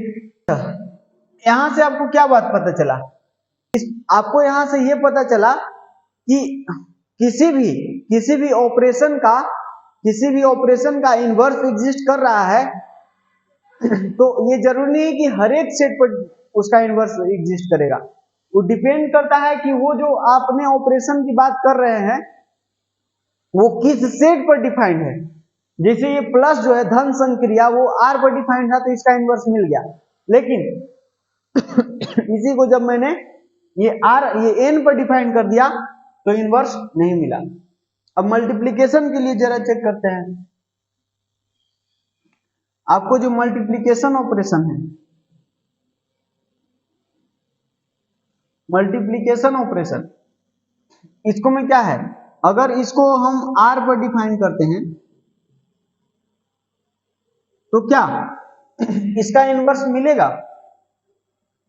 इनवर्स मिलने के लिए ऐसे करते हैं, A मल्टीप्लाई बाई कोई एलिमेंट यहाँ आना चाहिए और यही एलिमेंट को यहाँ लिखेंगे मल्टीप्लाई बाई A होना चाहिए, तो इसका आंसर कितना आना चाहिए 1। 1 क्यों, इसलिए क्योंकि मल्टीप्लिकेशन के लिए आइडेंटिटी एलिमेंट 1 होता है, ठीक, तो आइडेंटिटी एलिमेंट के बराबर आना चाहिए। तो ऐसा कौन सा एलिमेंट है और कौन सा एलिमेंट ले जो कि R से ही होना चाहिए, रियल नंबर ही होना चाहिए, तो 1 बाई A, बताइए 1 बाई A, यहाँ भी 1 बाई A लिख देंगे, समझ में आया ना, 1 बाई A हम लिखेंगे कि इसीलिए आपको क्या हो जाएगा A इनवर्स बराबर 1 बाई A हो जाएगा। यहां से आप क्या लिख दीजिएगा, A इनवर्स बराबर 1 by A where A does not equal to 0, A 0 नहीं होना चाहिए, तो यहां से मिल गया। लेकिन अगर इसी मल्टीप्लिकेशन ऑपरेशन को मैं नेचुरल नंबर के सेट पर डिफाइन कर दूं, नेचुरल नंबर के सेट पर n cross n to n, अब बताइए जी, अब क्या इसका इनवर्स मिलेगा। यहां मैं लिख देता हूं A मल्टीप्लाई बाई कोई number equal to same number multiply by A बराबर 1 आना चाहिए। तो आप फिर से बोलिएगा कि तो 1 बाई A के अलावा कोई होगा ही नहीं, 1 बाई A के अलावा कोई होगा ही नहीं, तो बताइए यहां क्या आया 1 बाई A। अब चेक करेंगे क्या नेचुरल नंबर का एलिमेंट है, नेचुरल नंबर का एलिमेंट नहीं है, नेचुरल नंबर का एलिमेंट 1 2 3 4 5 6 ये सब होता है, ऐसा तो 1 बाई 2 1 बाई 3 इस तरह का नंबर नहीं होता है। तो यहां से आपको क्या चमका, यहां से चमका कि यहां लिख देंगे दिस इतना इक्वल टू इतना तो है, लेकिन but 1 by A does not belongs to natural number, इसीलिए A inverse not equal to 1 by A। यहां A इनवर्स 1 बाई A के बराबर नहीं है, अच्छा 1 बाई A के बराबर नहीं है, लेकिन और कोई इनवर्स हो सकता है क्या, नहीं, और कोई इनवर्स होगा ही नहीं। क्यों, क्योंकि आपको 1 बनाने वाला A को A में ऐसा एलिमेंट एक ही था 1 बाई A जिसको मल्टीप्लाई करने पर 1 बन रहा था, समझ में आ रहा है ना। आप A में क्या मल्टीप्लाई करोगे कि 1 बनेगा, 1 बाई A मल्टीप्लाई करोगे, तो 1 बाई A मल्टीप्लाई करो मतलब एक ही नंबर मिल रहा है 1 बाई A, तो 1 बाई A के अलावा कोई ऐसा नंबर नहीं होगा जो इसको 1 बनाएगा A के साथ मल्टीप्लाई करने पर, ठीक है ना। मतलब एक ही एलिमेंट था और वो भी नेचुरल नंबर का नहीं है, मतलब इनवर्स नहीं हुआ, और इनवर्स नहीं हुआ तो इसका इनवर्स एग्जिस्ट ही नहीं करेगा। तो आप तो इसको लिखने के बजाय ऐसा लिख दीजिए कि inverse of A does not exist, does not exist, समझ में आया, inverse of A does not exist जब ये जो है मल्टीप्लिकेशन ऑपरेशन नेचुरल नंबर पर डिफाइन होगा तो उसका इनवर्स नहीं एग्जिस्ट करेगा। समझ में आया? बताइए। लेकिन आइडेंटिटी एलिमेंट एग्जिस्ट कर रहा था, मल्टीप्लिकेशन ऑपरेशन के लिए आइडेंटिटी एलिमेंट एग्जिस्ट कर रहा था नेचुरल नंबर पर और रियल नंबर पर भी, लेकिन यहाँ रियल नंबर पर इनवर्स तो एग्जिस्ट करा लेकिन नेचुरल नंबर पर इनवर्स एग्जिस्ट नहीं करा। और एक चीज और, अब बताइए, जैसे ये सब्ट्रैक्शन और डिवीजन के लिए जैसे ये चेक किया था मैंने आइडेंटिटी एलिमेंट के लिए, क्या इसका हो सकता है? बताइए, आप थोड़ा सा दिमाग लगाइए, आपको सोचते आ जाएगा। सब्ट्रैक्शन और डिवीजन के लिए क्या हम लोग इनवर्स फाइंड कर सकते हैं? नहीं कर सकते हैं ना यार, क्योंकि इसका आइडेंटिटी एलिमेंट ही नहीं है। आपको इनवर्स निकालने के लिए आइडेंटिटी एलिमेंट की जरूरत पड़ता है, पता है ना? इनवर्स जब हम लोग निकालते हैं तो क्या बोलते हैं कि आइडेंटिटी एलिमेंट के बराबर आना चाहिए। ए स्टार बी और बी स्टार ए का वैल्यू किसके बराबर आना चाहिए? आइडेंटिटी एलिमेंट के बराबर आना चाहिए। लेकिन सब्ट्रैक्शन और डिवीजन के लिए तो आइडेंटिटी एलिमेंट होता ही नहीं है, तब हम यहां से क्या बोलेंगे कि उसका इनवर्स एग्जिस्ट नहीं करेगा। तो एक पॉइंट यहां से आप याद करिए, एक पॉइंट याद करिए कि इनवर्स सिर्फ उन्हीं सारे बाइनरी ऑपरेशंस का निकाला जा सकता है जिनका इनवर्स, जिनका आइडेंटिटी एलिमेंट एग्जिस्ट करता है। समझ में आया? यहां मैं लिख देता हूं,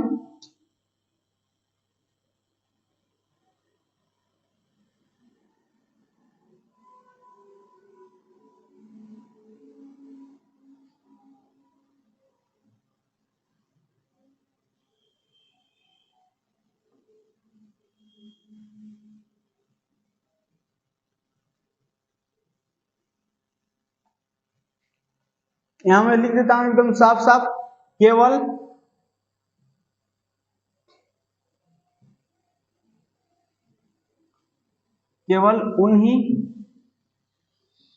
उन्हीं द्विआधारी संक्रियाओं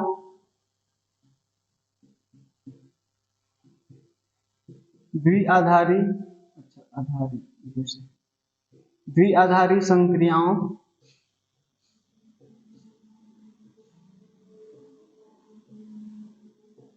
संक्रियाओं का प्रतिलोम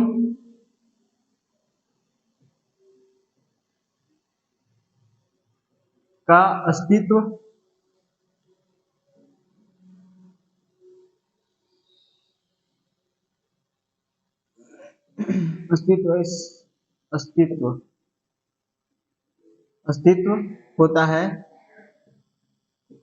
होता है ऐसा अच्छा से अस्तित्व होता है जिनका तत्समक अवयव का अस्तित्व होता है, जिनका तत्समक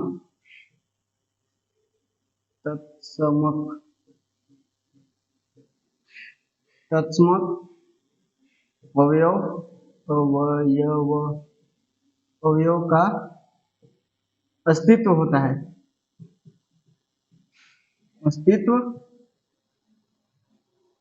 होता है, समझ में आया?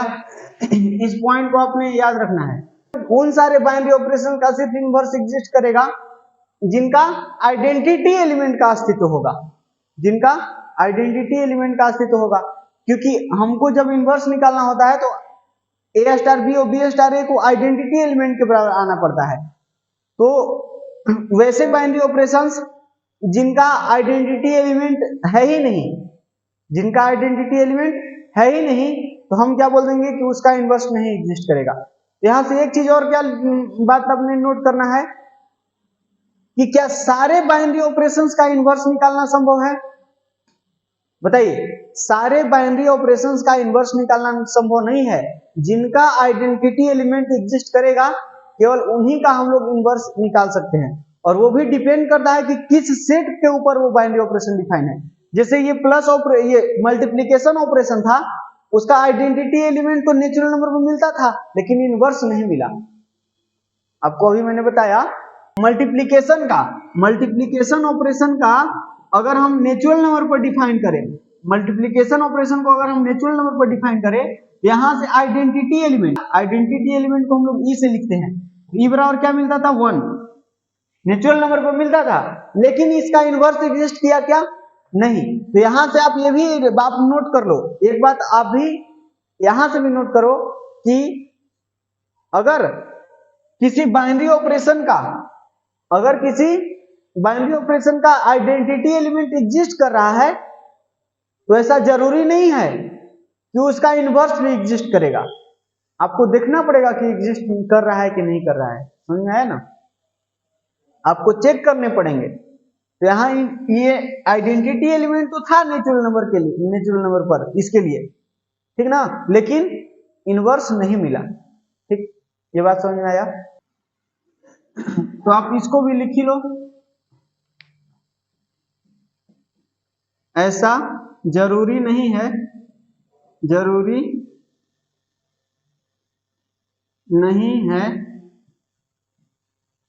कि सभी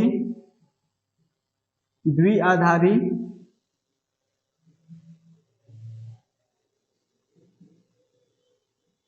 संक्रियाओं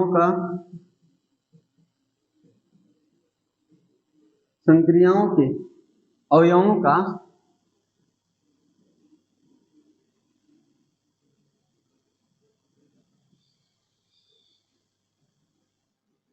प्रतिलोम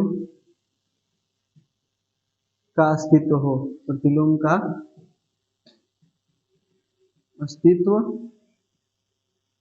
हो।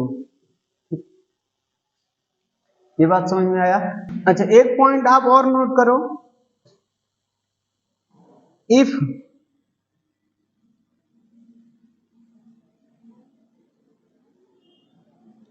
ये कोई स्टार बाइनरी ऑपरेशन है which defined on non empty set A cross A to A, unknown set है। जैसे अननोन कहने का मतलब सेट A के बारे में भी पता नहीं है, जैसे नेचुरल n लिख देता तो पता होता कि n मतलब क्या एलिमेंट होगा। तो ये कोई अननोन सेट पर, वही डेफिनेशन में लिख रहा हूं फिर से, इतना एंड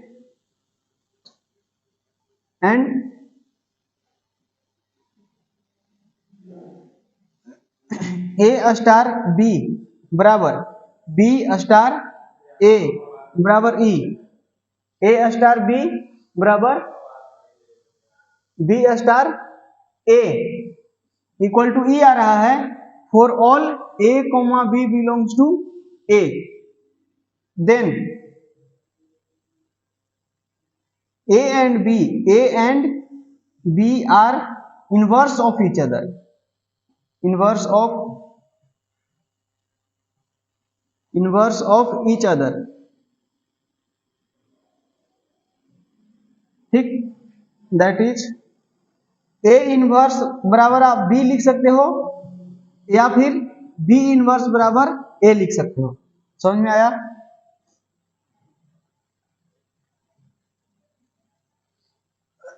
अगर A स्टार B बराबर B star A equal to E आ गया, आइडेंटिटी एलिमेंट बराबर आ गया, तो आप ये कह सकते हो कि A का इनवर्स B है और B का इनवर्स A है, मतलब एक दूसरे के इनवर्स होते हैं। समझ में आया? ठीक है ना? ठीक, तो ये होता है आपका ये 3 पॉइंट नोट करने वाला। ठीक, तो इसको नोट करिए जल्दी।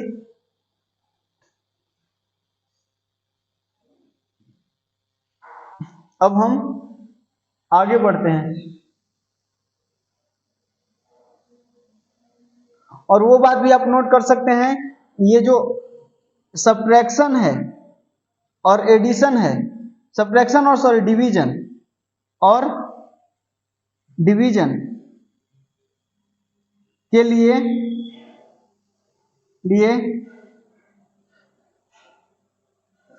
प्रतिलोम का अस्तित्व, प्रतिलोम का अस्तित्व नहीं होता है, ठीक है?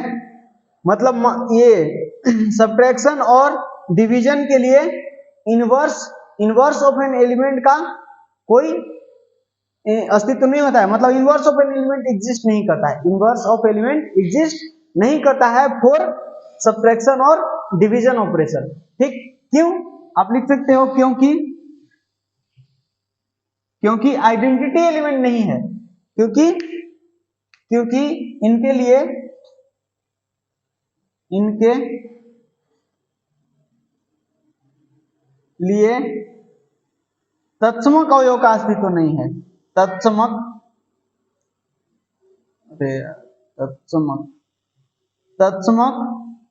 अवयव का अस्तित्व नहीं है,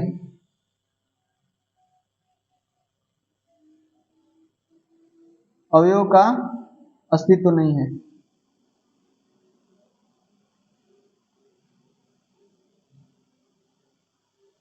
अस्तित्व नहीं है, सिंपल। ये बात समझ में आया? क्योंकि अभी मैंने पहला पॉइंट यही लिखवाया कि केवल उन्हीं द्विआधारी संक्रियाओं, केवल वे सारे बाइनरी ऑपरेशंस का प्रतिलोम एग्जिस्ट करेगा, अवयवों का प्रतिलोम एग्जिस्ट करेगा जिनका तत्समक अवयव का अस्तित्व होगा। तो इनके लिए तो तत्समक अवयव मतलब आइडेंटिटी एलिमेंट ही नहीं है, तो इनवर्स कहां से एग्जिस्ट करेगा? समझ में आया ना? तो ये होता है, ये कॉन्सेप्ट है इनवर्स ऑफ एन एलिमेंट का, दैट्स इट। ठीक, तो अब हम लास्ट टॉपिक की ओर बढ़ते हैं,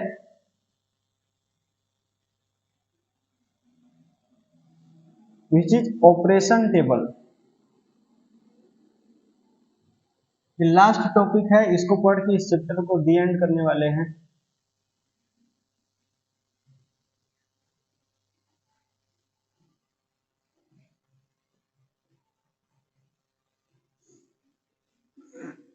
मुझे लगा था कि ये 2 घंटे में खत्म हो जाएगा, लेकिन मैं इसको कुछ ज्यादा ही डिटेल में बताने लग गया, तो इसीलिए ये थोड़ा सा टाइम लग गया इसमें। अब हम लोग पढ़ेंगे क्या? Operation table. ऑपरेशन टेबल इसका हिंदी होता है संक्रिया सारणी।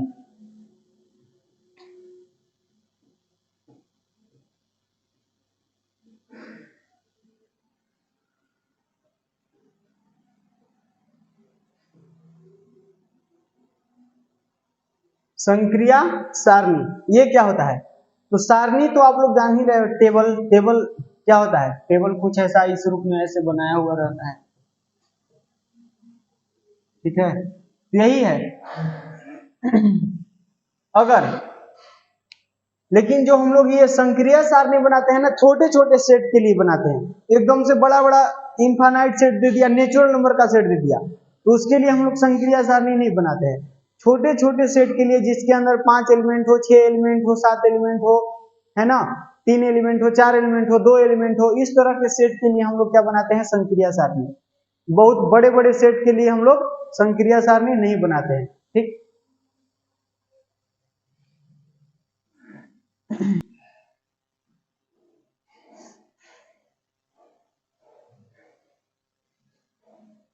ऑपरेशन टेबल, तो यहां आप लिख लीजिए,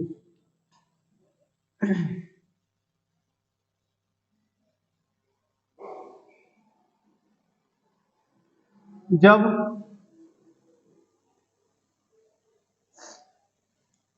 किसी समुच्चय में, जब किसी समुच्चय में, समुच्चय यानी सेट में अवयवों की संख्या कम हो, अवयवों की संख्या कम हो तो, जब किसी समुच्चय में अवयवों की संख्या कम हो तो हम द्विआधारी संक्रियाओं को, द्विआधारी संक्रियाओं को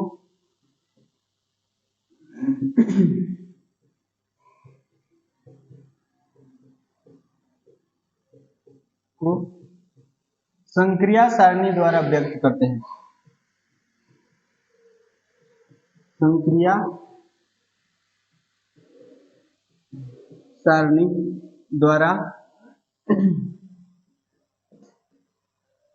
व्यक्त कर सकते हैं मैं क्वेश्चन लेता हूं और उसको समझाता हूं। क्वेश्चन है ना,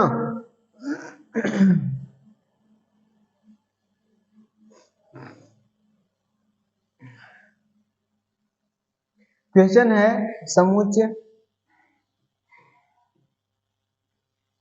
ए बराबर 1 2 3,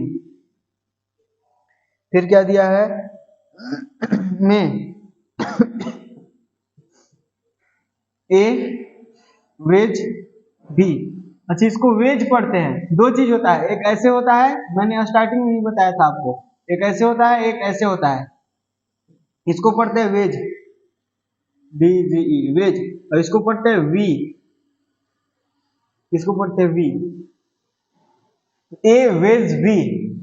ये भी क्या है, ऑपरेशन है। मैंने आपको स्टार्टिंग में ही बताया था कि आपको इस तरह के ऑपरेशन से इस चैप्टर के अंदर मुलाकात होंगे, मुकालात होंगे। तो वही है a wedge b equals to, let say ये minimum of a comma b, ये दिया है आपको, minimum of a comma b. और क्या दिया है, द्वारा परिभाषित संक्रिया है, द्वारा परिभाषित संक्रिया है, संक्रिया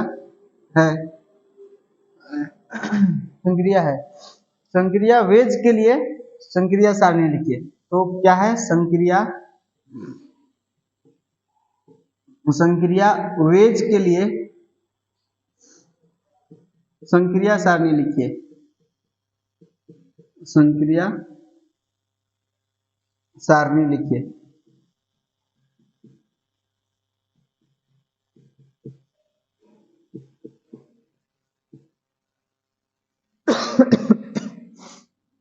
हाँ जी, तो ये है समुच्चय ए बराबर इतना है, इसमें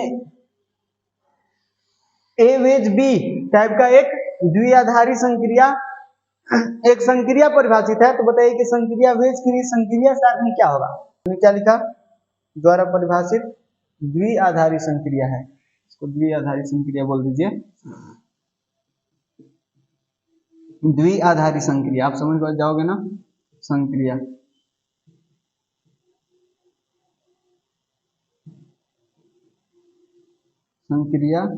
है।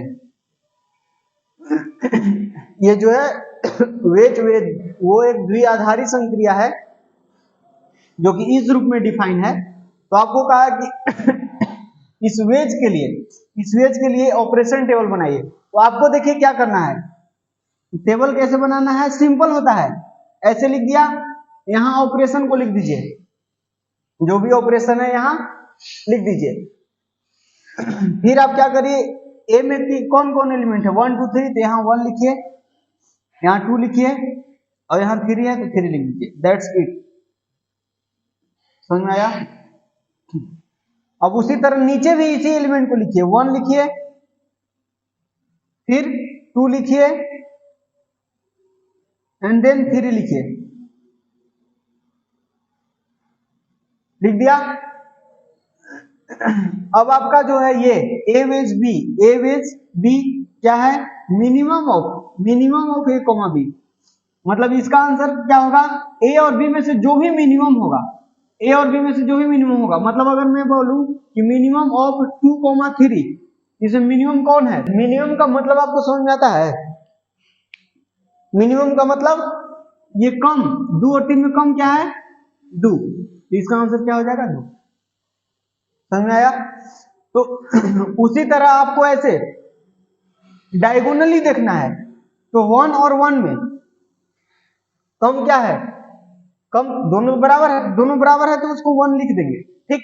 अब इसको देखिए, 1 को 1 के साथ चेक कर लिया, अब 1 को 2 के साथ चेक करिए, 1 और 2 में कम कौन है 1 और 2 में कम कौन है, 1 है कम तो 1 लिख दिए, फिर 1 और 3 में कम कौन है 1 लिख दिए, ठीक। अच्छा अब इसको चेक करेंगे 2 को 1 के साथ, तो 2 और 1 में कम कौन है 1 है कम, फिर 2 और 2 में कम कौन है, दोनों बराबर है तो सेम लिख दीजिए। 2 और 3 में कम कौन है 2, तो 2 लिख दिया। उसी तरह 3 और 1 चेक करेंगे तो 3 और 1 में कम कौन है 1, और 3 और 2 में कम कौन है 2, और 3 और 3 में कम कौन है, तो दोनों बराबर है तो बराबर वाला को एज इट इज लिख दीजिए। ये चमका, समझ में आया। तो इस तरह से हम लोग क्या बनाते हैं जी, ऑपरेशन टेबल। अगर मैं बोलूं कि इसको बोल देते ए वेज बी, ये तो पहला क्वेश्चन हो गया। अब दूसरा क्वेश्चन बनाते हैं इसी को, ए वेज बी कर दिया, ए वेज बी या फिर कुछ भी होगा, यहाँ ए वेज बी ही है, बस यहाँ मिनिमम को मैक्सिमम कर दिया। देखिए मैंने बताया ना कि इसकी जगह तो कुछ भी, यहाँ आप स्टार भी लिख सकते हो, कोई दिक्कत नहीं है। आपको मन किया इसको नहीं लिखना है, स्टार लिखना है तो कोई दिक्कत नहीं, इसको स्टार लिख दीजिए, ठीक। बस यहाँ चेंज कर दिया, यहाँ मिनिमम था तो मैक्सिमम कर दिया मैं, मैक्सिमम। तो बताइए अब मैक्सिमम वाले को लेना है, तो ये सबको इरेज करते हैं।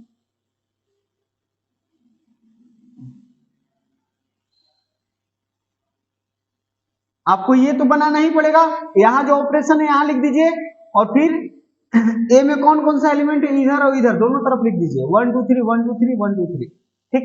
इसीलिए मैंने बोला कि जब सेट में अवयवों की संख्या कम हो ना, तब हम लोग ये ऑपरेशन टेबल बनाते हैं। ऐसा नहीं कि ढेर सारा दे दिया और हम लोग भर दिए कॉपी एकदम बनाते बनाते तब वो नहीं खत्म हुआ, ऐसा नहीं। छोटे छोटे सेट्स के लिए हम लोग ऑपरेशन टेबल बनाते हैं। तो बताइए अब हमको मैक्सिमम लेना है, मैक्सिमम ने जो ज्यादा है, ए और बी में से जो ज्यादा है उसको लेना है। तो 1 और 1 में ज्यादा कौन है, बराबर है तो बराबर वाले को एज इट इज लिख दीजिए। 1 और 2 में ज्यादा कौन है 2, तो यहाँ 2 हो जाएगा। 1 और 3 में ज्यादा कौन है 3, तो यहाँ 3 हो जाएगा। अब 2 और 1 में ज्यादा कौन है 2, अब 2 और 2 में ज्यादा कौन है, ये तो बराबर है, फिर 2 और 3 में ज्यादा कौन है 3, समझ में आया। अब 3 और 1 में ज्यादा है 3, 3 और 2 में ज्यादा है 3, और 3 और 3 में ज्यादा है तो दोनों बराबर है तो 3। ये क्या बन गया, इसके लिए ऑपरेशन टेबल बन गया, समझ में आया, ठीक। और क्वेश्चन करते हैं, बस आपको ऑपरेशन टेबल का निर्माण करना होता है।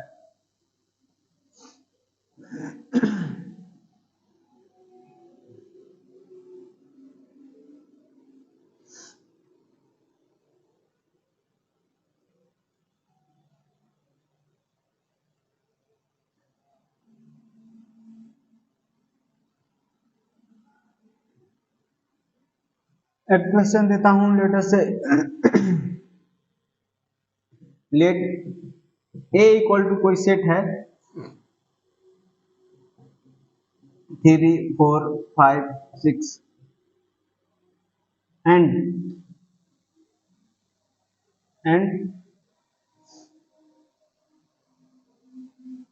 इसको मैंने बोल दिया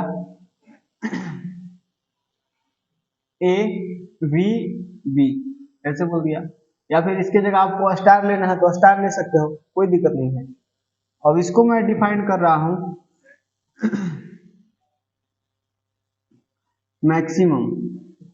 मैक्सिमम ऑफ ए बी, ठीक।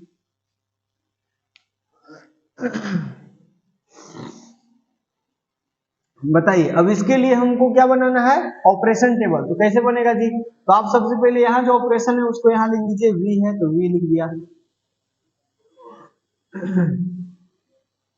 फिर 1 2 3 4 5 6 1 2 3 4 5 6, बस।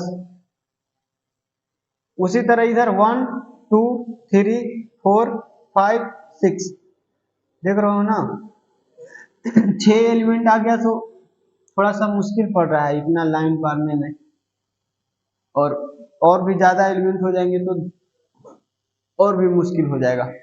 इसीलिए हमने बोला कि जब छोटे छोटे सेट्स होते हैं कम अवयव वाले, उनका सिर्फ हम लोग क्या बनाते हैं, ऑपरेशन टेबल। बताइए। अब ये ऑपरेशन ऐसा है जो बोल रहा है कि ए और बी में से जो मैक्सिमम है उसको उठाइए, तो 1 और 1 में तो सेम है तो इसको एज इट इज लिख देंगे। 1 और 2 में मैक्सिमम कौन है, 1 और 2 में मैक्सिमम 2 है तो 2 लिख दिया। 1 और 3 में मैक्सिमम 3 है, 1 और 4 में मैक्सिमम 4 है, 1 और 5 में मैक्सिमम 5 है, 1 और 6 में मैक्सिमम 6 है, मैक्सिमम माने ज्यादा। अब 2 और 1 को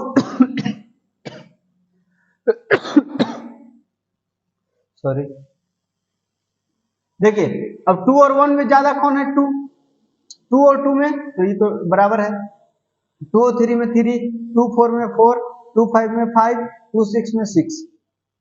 अब 3 1 में 3, 3 2 में 3, 3 3 में 3, 3 4 में 4, 3 5 में 5, 3 6 में 6। ये फिर 4 को करिए, 4 1 में 4 ज्यादा, 4 2 में 4 ज्यादा, 4 3 में 4 ज्यादा, 4 4 बराबर है तो 4 लिख दिया, 4 5 में 5 ज्यादा तो 5 लिख दिया, 5 4 6 में 6 ज्यादा तो 6 लिख दिया, ये चमका। अब उसी तरह 5 के साथ चेक करिए, 5 1 में 5 ज्यादा, 5 2 में 5 ज्यादा, 5 3 में 5 ज्यादा, 5 4 में 5 ज्यादा, 5 5 में बराबर है तो 5 लिख दिया, 5 6 में 6 ज्यादा। अब 6 को चेक करिए, 6 1 में 6 ज्यादा, 6 2 में 6 ज्यादा, 6 3 में 6 ज्यादा, 6 4 में 6 ज्यादा, 6 5 में 6 ज्यादा, 6 6 में तो 6 इक्वल है। समझ में आया क्या, समझ में आया। इस तरह से हम लोग का ये ऑपरेशन टेबल रेडी हो गया, समझ में आया। हम लोग ऑपरेशन टेबल कैसे बनाते हैं, तो ये चैप्टर तो खत्म हो गया। अब आपकी क्या राय है वो आप कमेंट बॉक्स में बता सकते हैं। अगर आपको कुछ मेरे पढ़ाने के तरीका में कुछ कमी लगता है तो आप कमेंट बॉक्स में बता सकते हैं, मैं उसको सुधारने की पूरी कोशिश करूंगा, ठीक है। तो और अगर सब कुछ सही लग रहा है तो पढ़ते रहिए, मचाते रहिए, और अगर आपको ये वीडियो पसंद आया तो लाइक करना और इस वीडियो को अपने दोस्तों में शेयर करना मत भूलिएगा। अगर आप चैनल पर नए हैं तो चैनल को सब्सक्राइब कर लीजिए। ये बाइनरी ऑपरेशन खत्म हुआ, अगला लेक्चर आएगा इनवर्स का, inverse trigonometric function, inverse trigonometric function start करेंगे और उसको भी खत्म करेंगे, पूरे डिटेल में पढ़ेंगे, ठीक है ना। तो